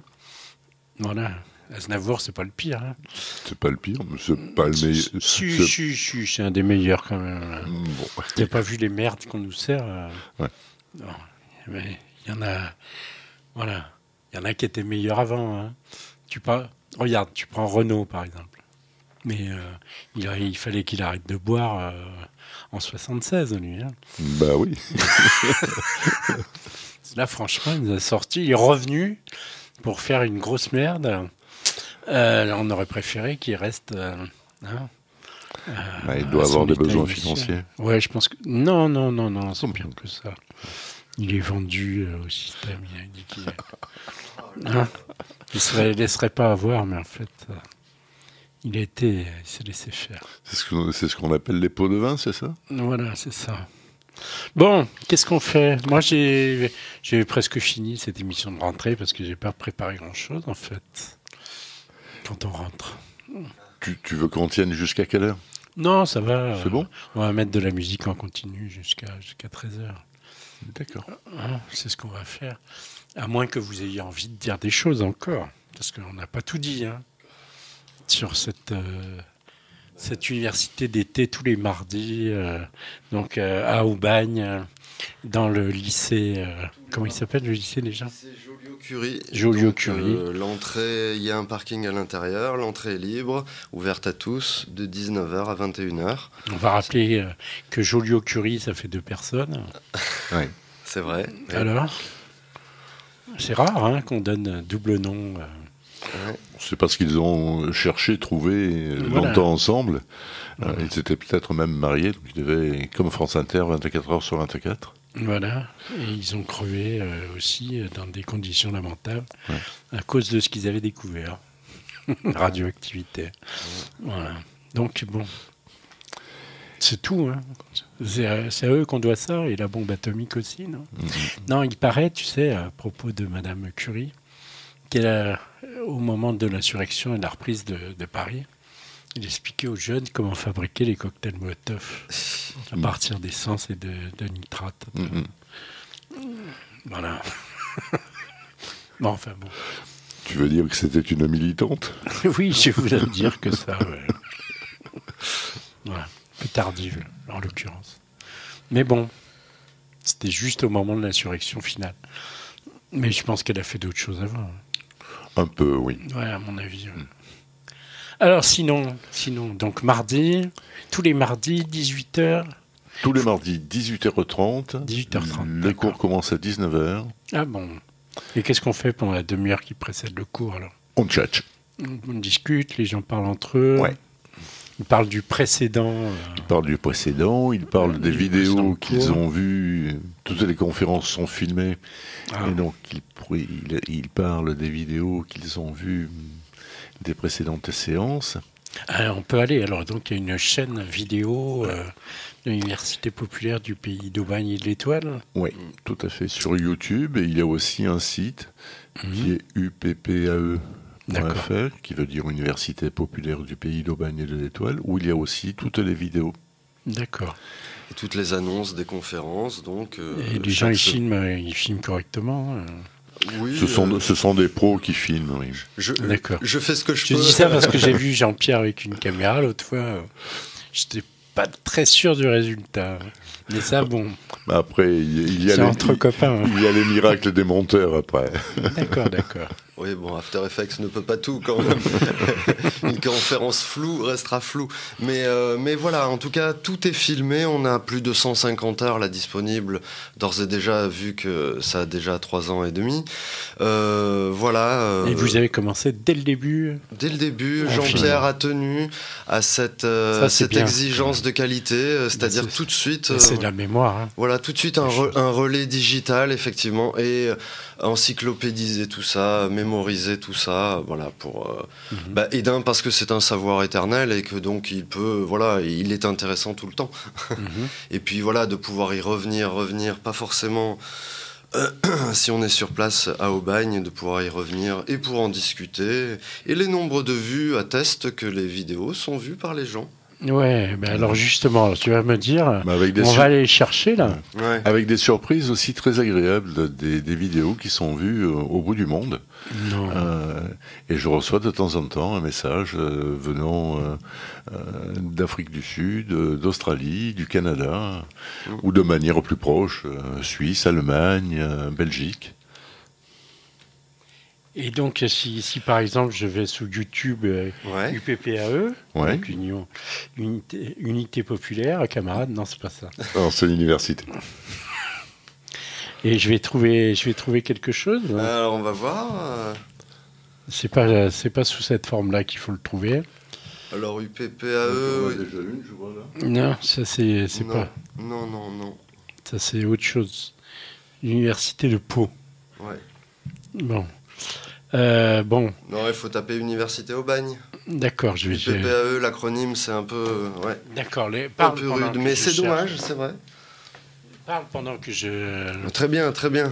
Pendant que je cherche, parce que sinon on peut pas... Bon, et donc il y a des vidéos qui sont vues 30 fois, 40 fois, puis d'autres qui ont davantage de succès avec... notamment des vidéos portant sur des cours autour de caisse sur à disque qui ont été vues plus de 2000 fois. Donc c'est vraiment un bon succès. Ouais, et puis Castoriadis, c'est un très bon sujet, ça. Oui. Hein, on rappelle quand même le mot d'ordre. Hein, c'est socialisme ou barbarie, et de préférence socialisme. Tant qu'à faire. Voilà, et donc on peut en passer un petit bout là pour donner envie? Bien sûr. Allez-y. Allez, on va faire ça. Donc là, on y va sur Castoriadis. Ah merde, pardon, attends. Non, mais ça c'est le jingle, c'est bien. Ah, c'est le jingle de l'Université Populaire. C'était parti, d'accord. Donc l'autonomie individuelle et sociale d'après Castoriadis. Allez, et c'est qui va pas causer alors? C'est Annick Steven qui faisait ses conférences. Merci à Annick Steven qui est une philosophe et qui également a créé une merde, il y a un petit bruit de fond qui se tient autour dommage où j'ai eu le plaisir de l'entendre, mais en fait ma première rencontre avec Annick c'était à la radio et elle intervenait sur France Culture à propos du bonheur. Et lorsque je suis arrivé à la maison, j'ai dit qu'il faut absolument que je retrouve cette personne. Et miracle, j'ai découvert qu'elle était depuis peu de temps à Marseille, puisque Annick était, il y a quelque temps, elle était jeune et beau à l'époque. Elle enseignait à la faculté de Louvain. Ça fait longtemps. C'était il n'y a pas longtemps pourtant. Et puis elle a trouvé que le climat belge ne lui convenait plus et elle a préféré venir à Marseille, ce qui pour nous est une grande chance. Et c'est aussi une grande chance qu'elle ait accepté de venir à Aubagne donner 3 conférences sur Cornelius Castoriadis, plus particulièrement la liberté individuelle et sociale au travers de son œuvre. Annick, tu as tout le temps que tu veux. Merci de nous régaler. Merci beaucoup pour l'invitation, Jean-Pierre. Et bienvenue à vous. Je vous propose de m'interrompre à tout moment si vous avez envie d'approfondir quelque chose, si s'il vous semble que je passe trop vite sur certaines choses, donc ça ne me dérange pas du tout qu'on m'interrompe, au contraire, et sinon, bien sûr, on aura la discussion après. Je vous donne d'abord quelques indications sur Castoriadis lui-même, qui n'a pas un parcours de philosophe professionnel, ce qui explique peut-être pourquoi il est encore en partie méconnu, en tout cas, et qu'il commence seulement à être étudié par les philosophes, disons, universitaires. Alors bien sûr, il est grec, il a passé son enfance et sa jeunesse en Grèce, il est né en 22, ce qui fait qu'au moment où la guerre éclate, comme en fait il fait partie déjà de groupes militants trotskistes, il a des ennuis et à la fin de la guerre, comme la guerre civile s'ensuit, entre extrême gauche et extrême droite, c'est très violent, il décide de s'exiler. Et il en a la possibilité parce que le gouvernement français offre une centaine de bourses de doctorat à des jeunes Grecs. Et donc il profite de cette offre pour aller faire une thèse de doctorat en philosophie en France. Il a fait en Grèce des études d'économie et de philosophie. Et ça tombe bien parce que si la philosophie lui donne une bourse, c'est l'économie qui va lui donner un travail. Parce qu'il entre dès 1948 comme employé à l'OCDE. Comme économiste donc. Alors on pourrait dire, pour un homme de gauche, même d'extrême gauche, travailler à l'OCDE, ça fait bizarre, mais en fait il s'en est très bien expliqué par le fait que il avait besoin bien sûr d'une ressource, mais surtout il avait besoin d'une protection, et il est resté à l'OCDE jusqu'en 1970, date à laquelle il a reçu la naturalisation française, parce que cette naturalisation le protégeait désormais de toute extradition. Il ne voulait pas prendre le risque d'être extradé avant ça. Par ailleurs, il disait aussi, comme une boutade, que son travail à l'OCDE ne lui prenait qu'une demi-heure par jour, ce qui fait que l'autre demi-heure, il pouvait travailler à ses propres travaux. Et donc, c'est comme ça qu'il a contribué énormément à la revue Socialisme ou Barbarie, revue qu'il fonde en 1949, avec notamment Le Fort, et qui va durer jusqu'en 1965. C'est là qu'il fait vraiment ses premiers écrits, ses premières études, qui sont surtout politiques, qui sont surtout des études de revision des thèmes marxistes, avec un fort élément critique contre toutes les tendances du marxisme, y compris le trotskisme auquel il avait adhéré dans sa jeunesse. Par ailleurs, dans les années, fin des années 60, il commence aussi une psychanalyse et devient psychanalyste en 1973, ce qui ajoute toute une dimension à sa palette, à l'extension de son champ de connaissances, et il arrive vraiment à faire croiser toute une série de disciplines d'une manière qui est remarquable. C'est ça, je dirais, une de ses caractéristiques intellectuelles, c'est ce carrefour de disciplines dans lesquelles, chaque fois, il a vraiment une étude approfondie et un apport particulier. Donc il écrit sa grande œuvre en 1975, elle est publiée en 1975, mais elle reprend une partie d'études qu'il menait depuis les années 60. Donc c'est une œuvre de longue haleine, de longue réflexion, avec une première partie plus nettement orientée du côté politique, qui s'appelle Marxisme et théorie révolutionnaire, et une deuxième partie beaucoup plus philosophique, qui est celle qui va le plus nous occuper forcément, puisqu'on parle plutôt philosophie pendant ces séances. Donc c'est l'institution imaginaire de la société. Et toutes les œuvres que Castoriadis publiera ensuite, les 6 volumes des Carrefours du labyrinthe, ce seront des œuvres d'approfondissement ou d'actualisation de ces thèses de l'institution imaginaire de la société. Mais toutes ces thèses se trouvent déjà là et il les maintiendra jusqu'à la fin de sa vie.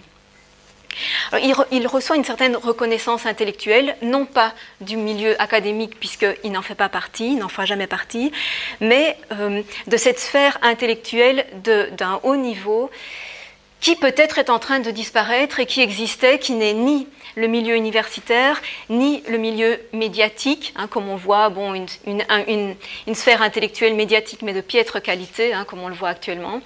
Il y avait un milieu intellectuel de haut niveau auquel contribuaient d'ailleurs des grands noms de philosophes comme Derrida, comme Foucault, qui n'ont jamais été universitaires non plus, et pareil dans d'autres disciplines. Donc il reçoit une reconnaissance de ce milieu, et en particulier on lui propose un poste à l'école des hautes études en sciences sociales, où il enseigne de 81 à 95. Et là aussi, ces cours sont vraiment des cours qui utilisent à la fois la philosophie, l'économie, l'anthropologie, la psychanalyse et la politique. C'est au carrefour de tout ça. Et d'ailleurs, une bonne partie de ces cours ont été publiés après sa mort par ses disciples, entre guillemets, ceux qui ont obtenu les droits sur son œuvre. Donc voilà le parcours un peu mouvementé de ce penseur multiple, et ça se retrouve dans sa philosophie. Donc l'institution imaginaire de la société, c'est un ouvrage que Castoriadis veut non seulement théorique, mais aussi pratique. Il lui donne une intention pratique. Il dit, moi, mon intention, c'est de non seulement comprendre, mais changer la société dans laquelle je suis, parce que je n'en suis pas satisfait. Je veux la changer, et pour ça, je dois comprendre les conditions d'un changement de société. Donc, théorie et pratique, compréhension, ou plus exactement élucidation, comme il dit, donc mettre en lumière, et changement sont absolument indissociables. Il ne s'agit pas de les opposer. Donc son but est pratique, mais pour ça, il a besoin de l'apport théorique de toutes ces disciplines qu'il a étudiées. Et quand il justifie son désir de changement radical de la société, il le justifie à la fois par son vécu personnel, son ressenti personnel. Il y a des très belles pages où il exprime le fait qu'il a besoin de sens.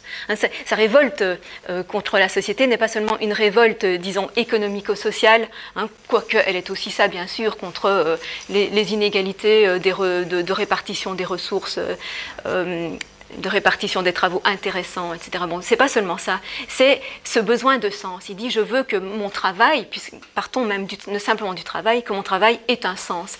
Et que ce sens, ce soit les gens qui le mènent, qui le décident, qui en décident de ce sens. C'est-à-dire que ce travail, il ne soit pas simplement subi, organisé, décidé quant à ses fins et ses moyens par d'autres, et simplement imposé à ceux qui le réalisent, mais qu'au contraire, il soit justement décidé dans ses fins et ses moyens par ceux qui le font.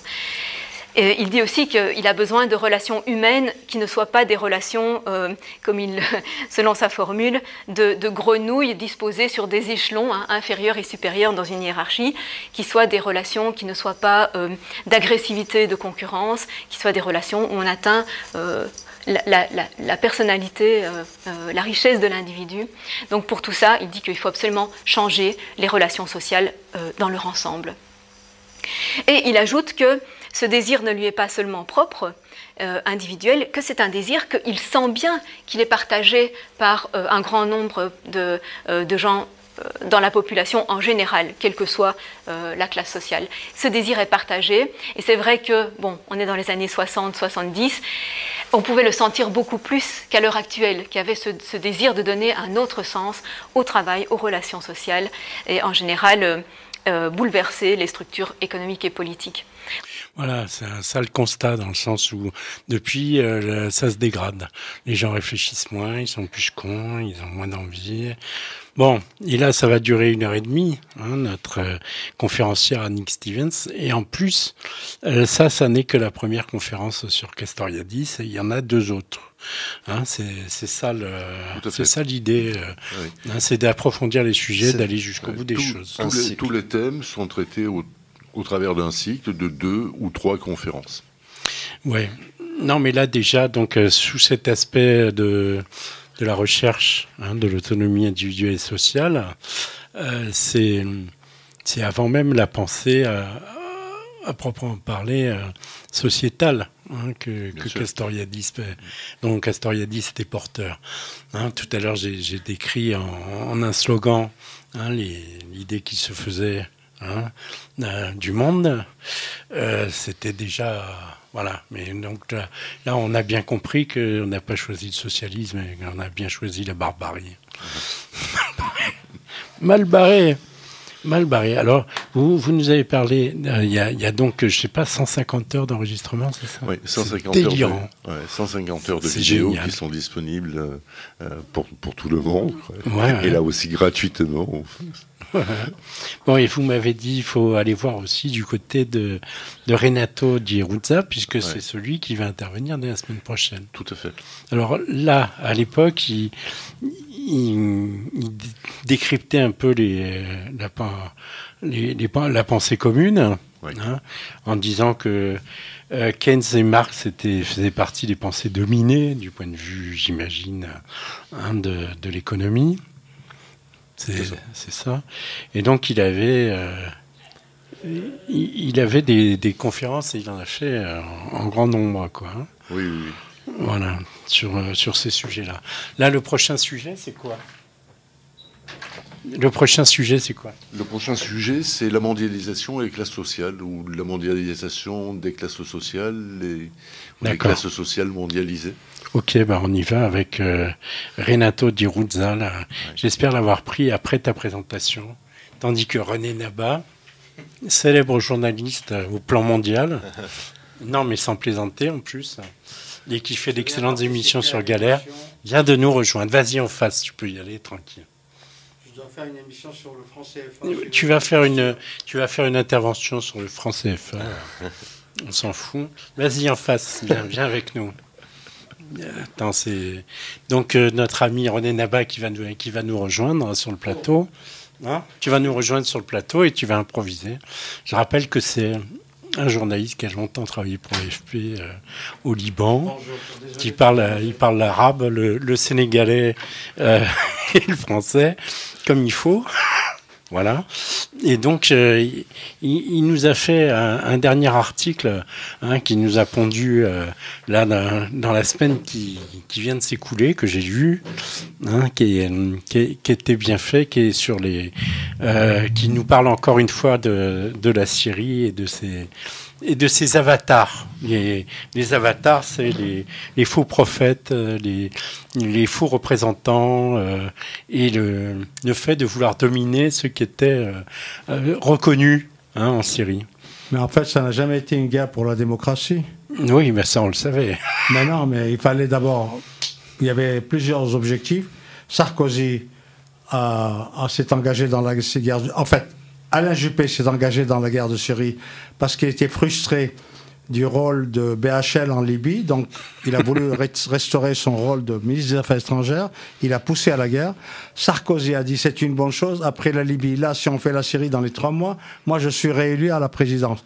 Deuxièmement, du même coup, on ne veut pas faire admettre la Turquie au sein de l'Union européenne. On lui donne en compensation la Syrie, dans la pure tradition coloniale. Comme on avait découpé le Sancak d'Alexandrette, on l'avait donné à la Turquie après la Première Guerre mondiale, alors que la Turquie avait été l'ennemi de la France durant la Première Guerre mondiale. On a voulu lui donner la Turquie de la même manière qu'on a donné une partie de la Palestine au foyer national juif pour compenser un peu l'effort de guerre des banquiers juifs durant la Première Guerre mondiale. On dispose du territoire d'autrui systématiquement. Troisièmement, il fallait casser l'axe de en fait, faire la guerre à la Syrie par rapport à l'Iran en cassant la Syrie.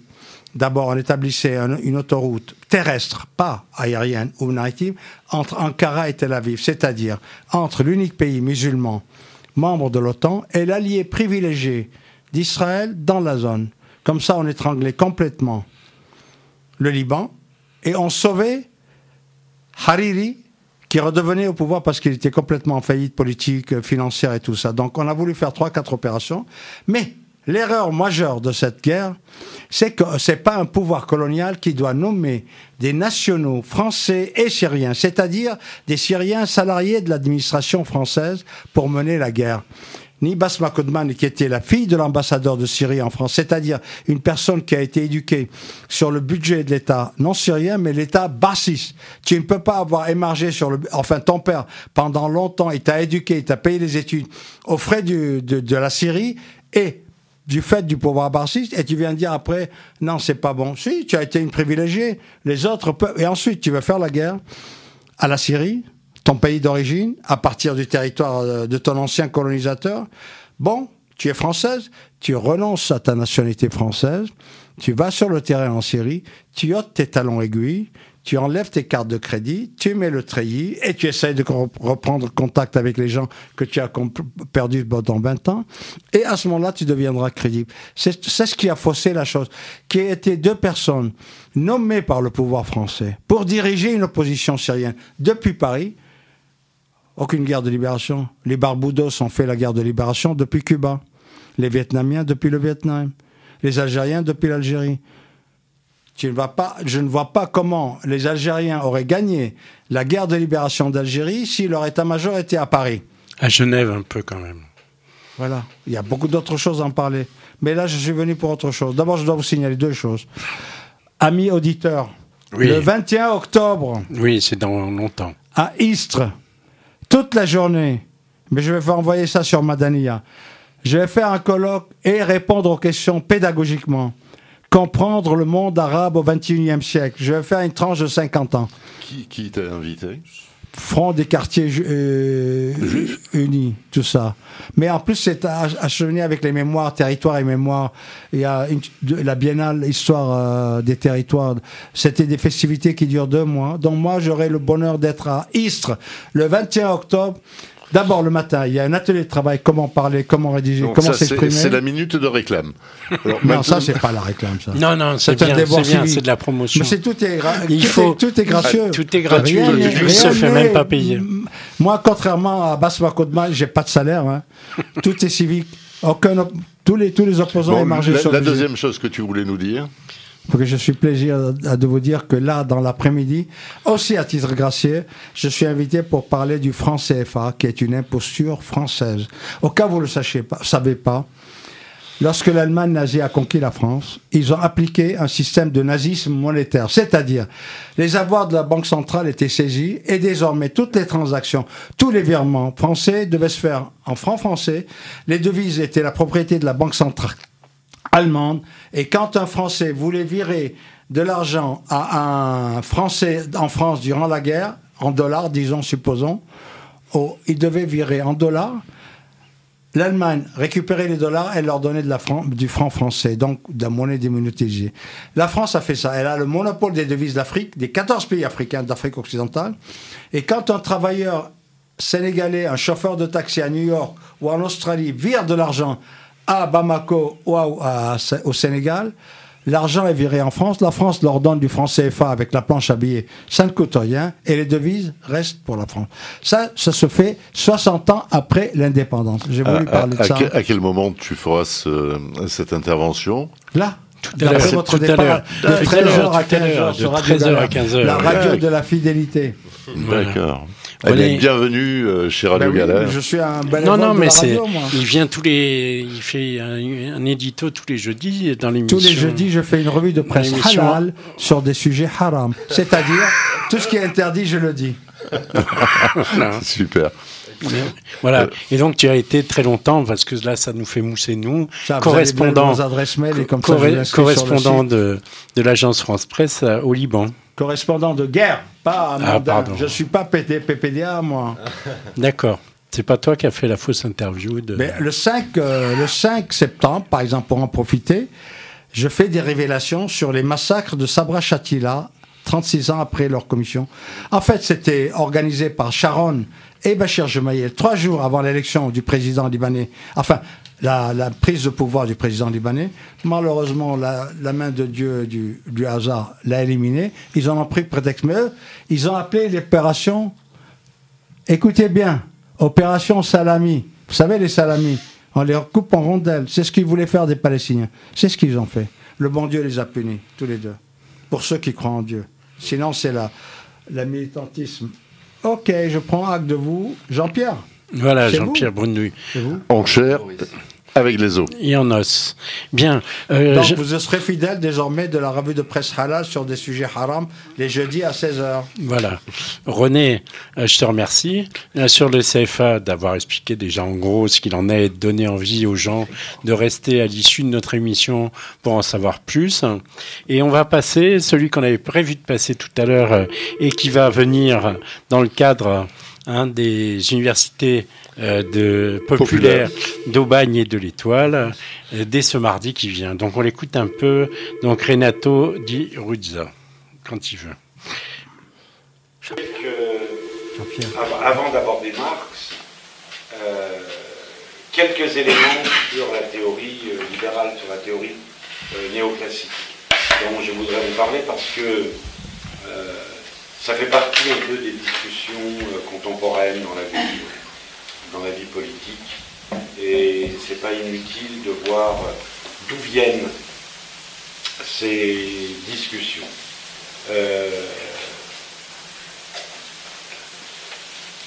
Je vais reprendre la thématique néoclassique en termes de marché, une offre, une demande, avec un des prix qui ajuste l'offre et la demande. Et là, je vais regarder le marché de la monnaie, parce que c'est celui qui est largement utilisé par les hommes politiques aujourd'hui. Cette thématique, en tous les cas, est fortement utilisée, largement utilisée par les hommes politiques. Dans le schéma néoclassique, alors là, ils n'ont rien inventé, les néoclassiques. C'est même pas Walras. Ça remonte bien plus loin. C'est une vieille théorie du Moyen-Âge.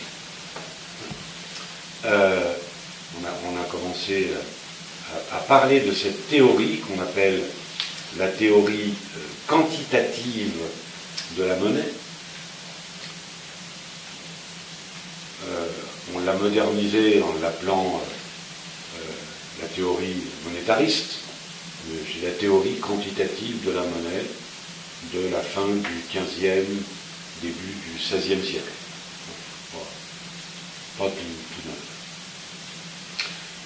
C'est une théorie qui nous dit, ben voilà, il y a une offre de monnaie, une demande de monnaie, et il y a un marché de la monnaie qui doit permettre d'ajuster l'offre et la demande. Alors, évidemment, les termes de ce marché, les éléments qui interviennent sur ce marché ont changé depuis le Moyen-Âge. À l'époque, on parlait de l'or, parce que l'or était la base de la monnaie. L'idée, c'était, je vais vous la dire tout de suite, quand on fait rentrer beaucoup d'or, surtout après la découverte de l'Amérique, en 1492, quand on fait rentrer beaucoup d'or dans le royaume, eh bien, les prix augmentent. Et donc, il y a cette théorie quantitative de la monnaie qui s'est élaborée pour essayer d'expliquer comment, pourquoi, etc. L'or qui rentrait dans le royaume, c'était l'offre de monnaie, et la demande de monnaie, c'était ce qui permettait de vendre le blé. À l'époque, quand on suivait les prix, c'était le prix du blé. Elle n'allait pas beaucoup plus. Donc on a une offre de monnaie que je vais appeler M, qui dépend... Alors là, j'explique, il y a la démonstration sur le tableau noir avec la craie. Première chose qui offre de la monnaie, c'est l'État. L'État, c'est un de ses privilèges, une de ses fonctions, offre de la monnaie. Il est habilité à battre monnaie. Voilà, c'est tout. Donc l'État offre de la monnaie. Et deuxième institution qui offre de la monnaie, c'est le système bancaire. Le système bancaire offre de la monnaie alors par l'intermédiaire du crédit. Et il y a toute une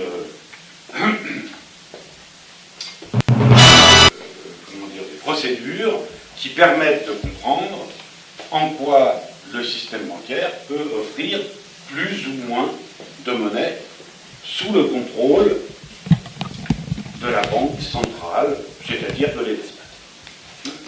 Alors, la procédure est simple. Donc là, on a l'État d'un côté et les banques de l'autre.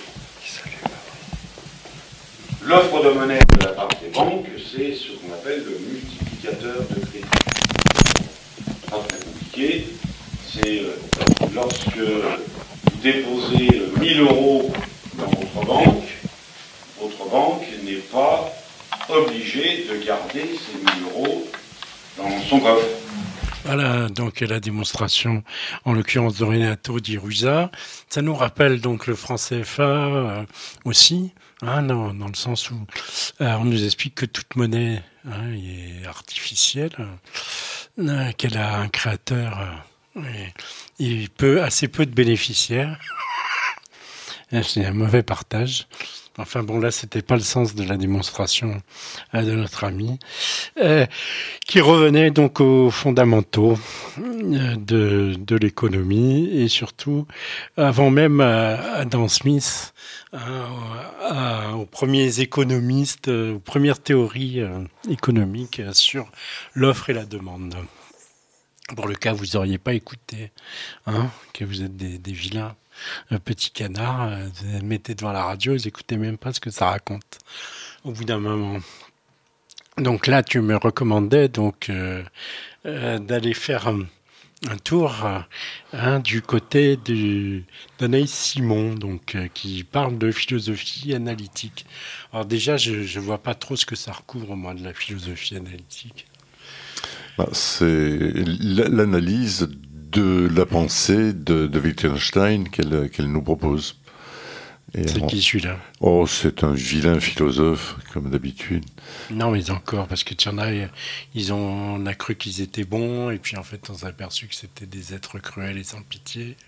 Je crois pas qu'Anaïs... c'est Zayn, et lui, facho. Non. Je pense pas qu'Anaïs... Alors, Wittgenstein, je ne sais pas qui c'est. De mémoire, elle présente son parcours, et elle va le faire mieux que moi.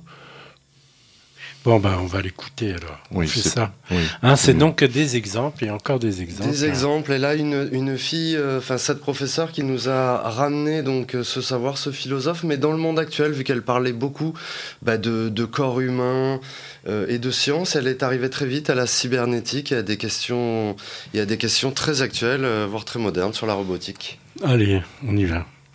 Je ne sais pas si on va réussir à aller jusque-là. Qui nous intéresse pour ce soir, c'est le philosophe Wittgenstein, qui est autrichien au départ, mais qui s'est fait naturaliser. C'est vrai que ce n'est pas une qualité. Au début du XXe siècle anglais, et qui a enseigné ensuite à Cambridge. Donc la philosophie analytique, pour simplement résumer, mais vous allez comprendre à la fin de la séance en gros en quoi ça consiste, c'est une philosophie qui au départ s'inspire des grandes redécouvertes de la fondation des mathématiques au début et à la fin du 19e et au début du 20e siècle, où il a été question à un moment donné, pour les mathématiciens et surtout les logiciens, de revenir au sens et à la signification des propositions mathématiques, et donc proposer une analyse, c'est-à-dire un développement, analyser en grec, c'est l'idée de déplier, de déployer. Donc essayer de retrouver un sens premier, donc ce qu'on appelle par exemple des propositions atomiques ou atomistes, de base, pour comprendre ce qu'on dit quand on dit quelque chose de plus compliqué. Alors, pour l'instant, ça n'est pas clair pour vous, c'est normal. Alors, l'idée, c'est de partir de choses très simples, par exemple, 2 expressions. L'expression qu'on utilise souvent, c'est « j'ai un corps », et il arrive qu'on dise aussi « je suis un corps », à des moments différents. Donc, la question est de savoir si on peut, en utilisant une technique philosophique d'analyse, donc d'observation, d'examen, possible de savoir s'il y a une bonne façon de parler de soi et pourquoi. Alors, de fait, déjà ce qu'on peut constater, c'est que quand on dit j'ai un corps, on est davantage dans un rapport très intuitif et premier à l'expérience immédiate que nous faisons de la proprioception, par exemple, c'est-à-dire la capacité que j'ai, il me semble, à piloter ce corps, à le piloter encore plus que ça. C'est pas tout à fait comme piloter la voiture quand même, mais disons que j'ai quand même souvent l'impression qu'il y a un être qui serait moi et qui possède un corps. Donc j'ai un rapport, j'ai l'impression, d'appartenance, plutôt le corps m'appartient. Et il y a une autre expression qu'on peut utiliser à l'occasion aussi, c'est je suis un corps, et là on remarque que quand on le dit, on le dira davantage à des occasions où il nous semble qu'on a du mal à le piloter justement, ce corps, et que, il apparaît pour nous comme un obstacle, une difficulté. Et donc ce sera davantage à l'occasion, par exemple, de la maladie, ou bien j'avais donné là, dans ce que je lis comme exemple, quand je dis je suis fatigué, ou j'ai sommeil, par exemple, ce sont des expressions qui renvoient au fait que je parle de moi en tant que corps organique qui a une physiologie, des besoins, etc. J'ai faim, etc. Donc c'est quand même différent que de dire j'ai un corps à ce moment-là. Bon. Donc on a du coup, rien qu'avec ces deux expressions, deux grandes traditions philosophiques qui apparaissent. On a une tradition philosophique qu'on peut appeler dualiste, c'est-à-dire deux substances, deux entités qui doivent rendre compte de l'ensemble de la réalité, y compris la nôtre, à savoir d'un côté la substance étendue chez Descartes, donc la substance qui renvoie à l'ensemble des corps à 2 ou 3 dimensions, donc qui occupe un espace, et la substance pensée qui, elle, fait écho notamment en nous à ce qu'on appelle l'âme. Donc, dans la théorie dualiste que Descartes représente très bien dans les méditations métaphysiques, on a vraiment ce sentiment qu'il y a une union de l'âme et du corps, ce qui expliquerait qu'on puisse dire j'ai un corps plutôt que je suis un corps. Bon. Mais il y a aussi, depuis peu, on va dire depuis le XVIIIe siècle, clairement ça s'affirme comme une évidence pour la plupart des empiristes et des sensualistes, au moins anglo-saxons, et donc ensuite bien sûr français, savoir que il semblerait qu'il faille plutôt rendre compte de ce que nous sommes par un monisme. Mono en grec, c'est l'idée d'une seule entité qui constituerait le réel, et y compris notre propre réalité, à savoir un monisme corporel. Et nous ne serions que donc de la matière. Ce que la neurobiologie, les neurosciences en règle générale, la biologie et la physiologie posent évidemment comme le postulat de base pour étudier ce qu'on pourrait appeler par exemple des états mentaux. C'est-à-dire ce que j'appelle une émotion, en réalité, ce serait une structure des neurones, et donc une explication qu'on pourrait donner en termes d'un flux chimique ou électrique. On pourrait même en arriver à penser qu'on pourrait mettre un état d'esprit et une idée en équation, en fait. Voilà. Donc, ce serait du corps, et que du corps. Donc, on a, effectivement, si je fais le compte là-dessus, donc un sentiment dualiste au quotidien, sentiment dualiste qui peut donner lieu à la création d'une véritable philosophie et bien sûr qui s'exprime dans la plupart des religions, en réalité, à savoir cette âme qui, elle, va rester et demeurer quand le corps, lui, disparaîtra, puisque le corps est de la matière, mais pas l'âme, qui est immatérielle, incorporelle.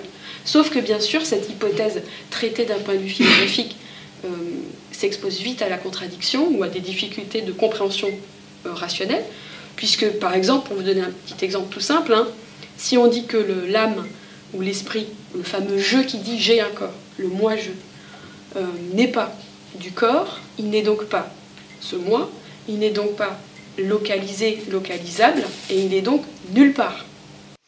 D'ailleurs, on se demande bien s'il y a une vie avant la mort. Donc il ne peut pas être, par exemple, dans le corps, parce que seul un corps peut se trouver dans un autre corps. Il faut être situé dans l'espace pour pouvoir être quelque part.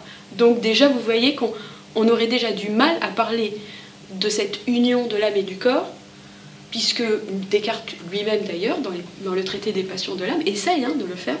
Il en arrive à dire assez vite dans les méditations, dans le traité des passions de l'âme et dans le discours de la méthode, qu'il est nécessaire du coup de poser le créateur qui est capable de réussir à faire en sorte que les contradictoires soient résolus, c'est-à-dire Dieu, qui est d'ailleurs l'inventeur des vérités éternelles. Donc, voilà. Alors, sans faire de la métaphysique, parce que ça devient de la métaphysique quand on fait du Descartes. C'est de la métaphysique parce qu'on parle de choses qu'on n'observe pas. Donc méta, au-delà, physis en grec, la nature. Donc au-delà de ce que l'on peut observer autour de nous. Donc au-delà des phénomènes naturels. Donc plutôt que de faire de la métaphysique, la théorie, la méthode plutôt de l'analyse en philosophie consiste à partir des expressions qu'on utilise, donc du langage, la langue plutôt que le langage, on parle de la langue, et se demander, en faisant confiance à la langue qu'on utilise, se demander si ce que nous disons, si les propos que nous tenons ont un sens. C'est juste ça, à la base. Et sans essayer de savoir, d'adosser en fait le sens de ces propositions nécessairement à un plan métaphysique que de toute façon on ne pourra jamais vérifier. En gros, faire de la métaphysique pour quelqu'un comme Wittgenstein, ça pourrait revenir à se poser des questions du type est-ce que le Père Noël porte un slip ou un caleçon? C'est-à-dire ça n'a aucun sens, en fait, parce qu'on ne pourra jamais le vérifier, il faut encore que le Père Noël existe, et que ce genre de questions puisse avoir du sens pour parler du Père Noël. Donc, ça ne sert à rien. Alors, du coup, pour pouvoir rentrer dans le vif de la philosophie de Wittgenstein, que je ne présenterai pas biographiquement, ça sera pour moi peu d'intérêt, je vais partir de 2 propositions, de 2 idées qu'il expose pour le premier dans les investigations, pour la première proposition, investigation philosophique, qui est en fait le 2e livre dans l'écriture de sa philosophie, et ensuite une autre proposition qui, cette fois, est dans le Tractatus Logico-Philosophicus, qui est le premier ouvrage qui date de 1918, qui a fait connaître Wittgenstein et qui est très très court. Alors, proposition 1, vous allez voir, elle est tout à fait bizarre. Il écrit « Lorsque je lève mon bras, je n'ai pas désiré qu'il puisse se lever. » Voilà ce qu'écrit Wittgenstein. Donc, lorsque je lève mon bras, je n'ai pas désiré qu'il puisse se lever. Bon, et il affirme cela, bien sûr je vais me charger de vous expliquer pourquoi, il affirme cela sans expliquer, par exemple, sans faire une enquête sur le cerveau, sans faire une enquête sur l'âme, etc. Mais simplement en essayant d'aller chercher la grammaire de la langue, qu'il postule être un reflet potentiel d'une certaine logique. Une logique qui pourrait être universelle au moins, c'est-à-dire partagée par tous, voilà, et voir cette logique universelle renvoyée à des lois de la nature, puisque après tout nous sommes des êtres de l'univers à part entière, peut-être que ces lois de la nature, on pourrait les refléter par le biais du langage. Donc tout ça bien sûr est sujet à caution. Mais on aurait un outil rien que par le langage et la langue de vérifier si ce que nous disons est vrai ou faux, logique, pas logique. Alors, donc si je reprends son expression, lorsque je lève mon bras, je n'ai pas désiré qu'il puisse se lever, on peut remarquer que donc Wittgenstein suppose que 2 choses. D'abord que le désir ou la volonté, on va considérer pour l'instant que c'est la même chose, ne sont pas des phénomènes qui seraient des causes, qui pourraient produire des effets. C'est-à-dire qu'on ne peut pas dire, par exemple, que désirer ou vouloir serait comparable à une cause physique, comme par exemple cause physique, ce serait un mouvement d'un objet qui en impulserait un autre, par exemple ça. Hein. Donc, le mouvement du bras cause par contagion de la force le mouvement du livre. Et elle déplace le livre sur la table. Voilà. Donc, c'est quand même une pensée qui date du début du XXe siècle, quoi. Parce que entre temps, j'ai l'impression que au moins les existentialistes ont fait quelques progrès sur la conscience d'être à soi, même si c'est raboté par quelques simplifications. Sur le corps et l'âme, par exemple, Antonin Artaud qui a dit que certains disent, il parlait des existentialistes, même s'il ne le dit pas clairement, disent que la conscience est un appétit d'être et de répondre. Moi, je connais des gens qui mangent sans appétit. Voilà. Donc, bon, ça nous renvoie aussi au fait d'avoir la démarche ou de ne pas avoir la démarche, de réfléchir. Et de faire de la philosophie. De comprendre. Et de vouloir comprendre aussi. Ouais. Bon, il faut y aller. Hein. Elle sera là, cette dame, cette fois-ci. Bien sûr. Ah, à quelle occasion, donc? Rappelez-nous. Alors, cette année, elle va nous parler du concept de divin. De l'Antiquité jusqu'à nos jours, oui, il y a sûrement de quoi dire. Alors, le monde des dieux, et puis Dieu ou la nature. Et Jupiter. Ça, on en a à la maison, ça suffit. Le droit divin. Non, mais elle rend les conférences très très vivantes. Enfin, elle parmi d'autres. Mais voilà, l'avantage qu'on a, c'est d'avoir des gens qui rendent vivants et animent le savoir. Oui, qui ont envie de partager. Tout à fait. Oui, et puis qui a un certain dynamisme aussi. Ok, alors tous les mardis, donc on le rappelle, à 18h, tous les mardis à 18h30, au lycée Joliot-Curie, stationnement au bagne. À l'intérieur du lycée. Et c'est faisable, quoi. Ah oui. C'est gratuit, c'est ouvert à tous. Il n'y a pas besoin ni de s'inscrire, ni d'être diplômé pour venir participer à ces conférences. D'accord. Bon. Eh ben, moi, je vais clôturer cette émission. Là, je suis en train de chercher. Avec la canaille.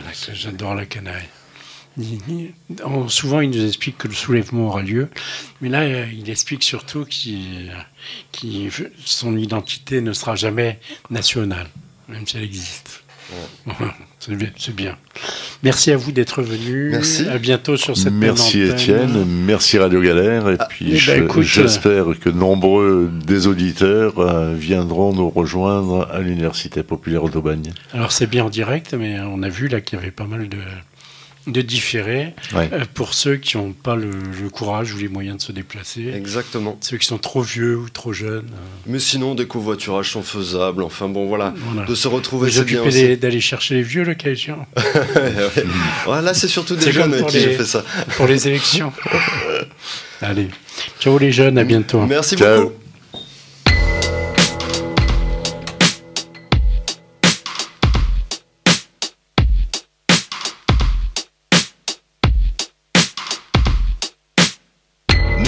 Cette voix dégueulée sur les ondes, cette voix venue tout droit du territoire des ombres, cette voix immonde qui prend du poids et des galons, qui sait comment se faire mielleuse pour séduire dans les salons. Cette voix aux multiples gorges qui se décharge, habitée d'une haine si virulente qu'elle en ébarge. Du cadre à l'ouvrier jusqu'au commissaire, cette langue de vipère s'accommode très bien de la misère. N'hésitons pas à le répéter, l'heure est grave, l'état d'urgence est décrété. Non pas question de garder le silence, cette voix revient comme un cauchemar, diaboliser nos différences. Ici ça pue, j'ai la nausée, une profonde indignation, comment rester les bras croisés? Cette voix c'est le poison qui tourne en rond dans son bocal. Mon identité ne sera jamais nationale.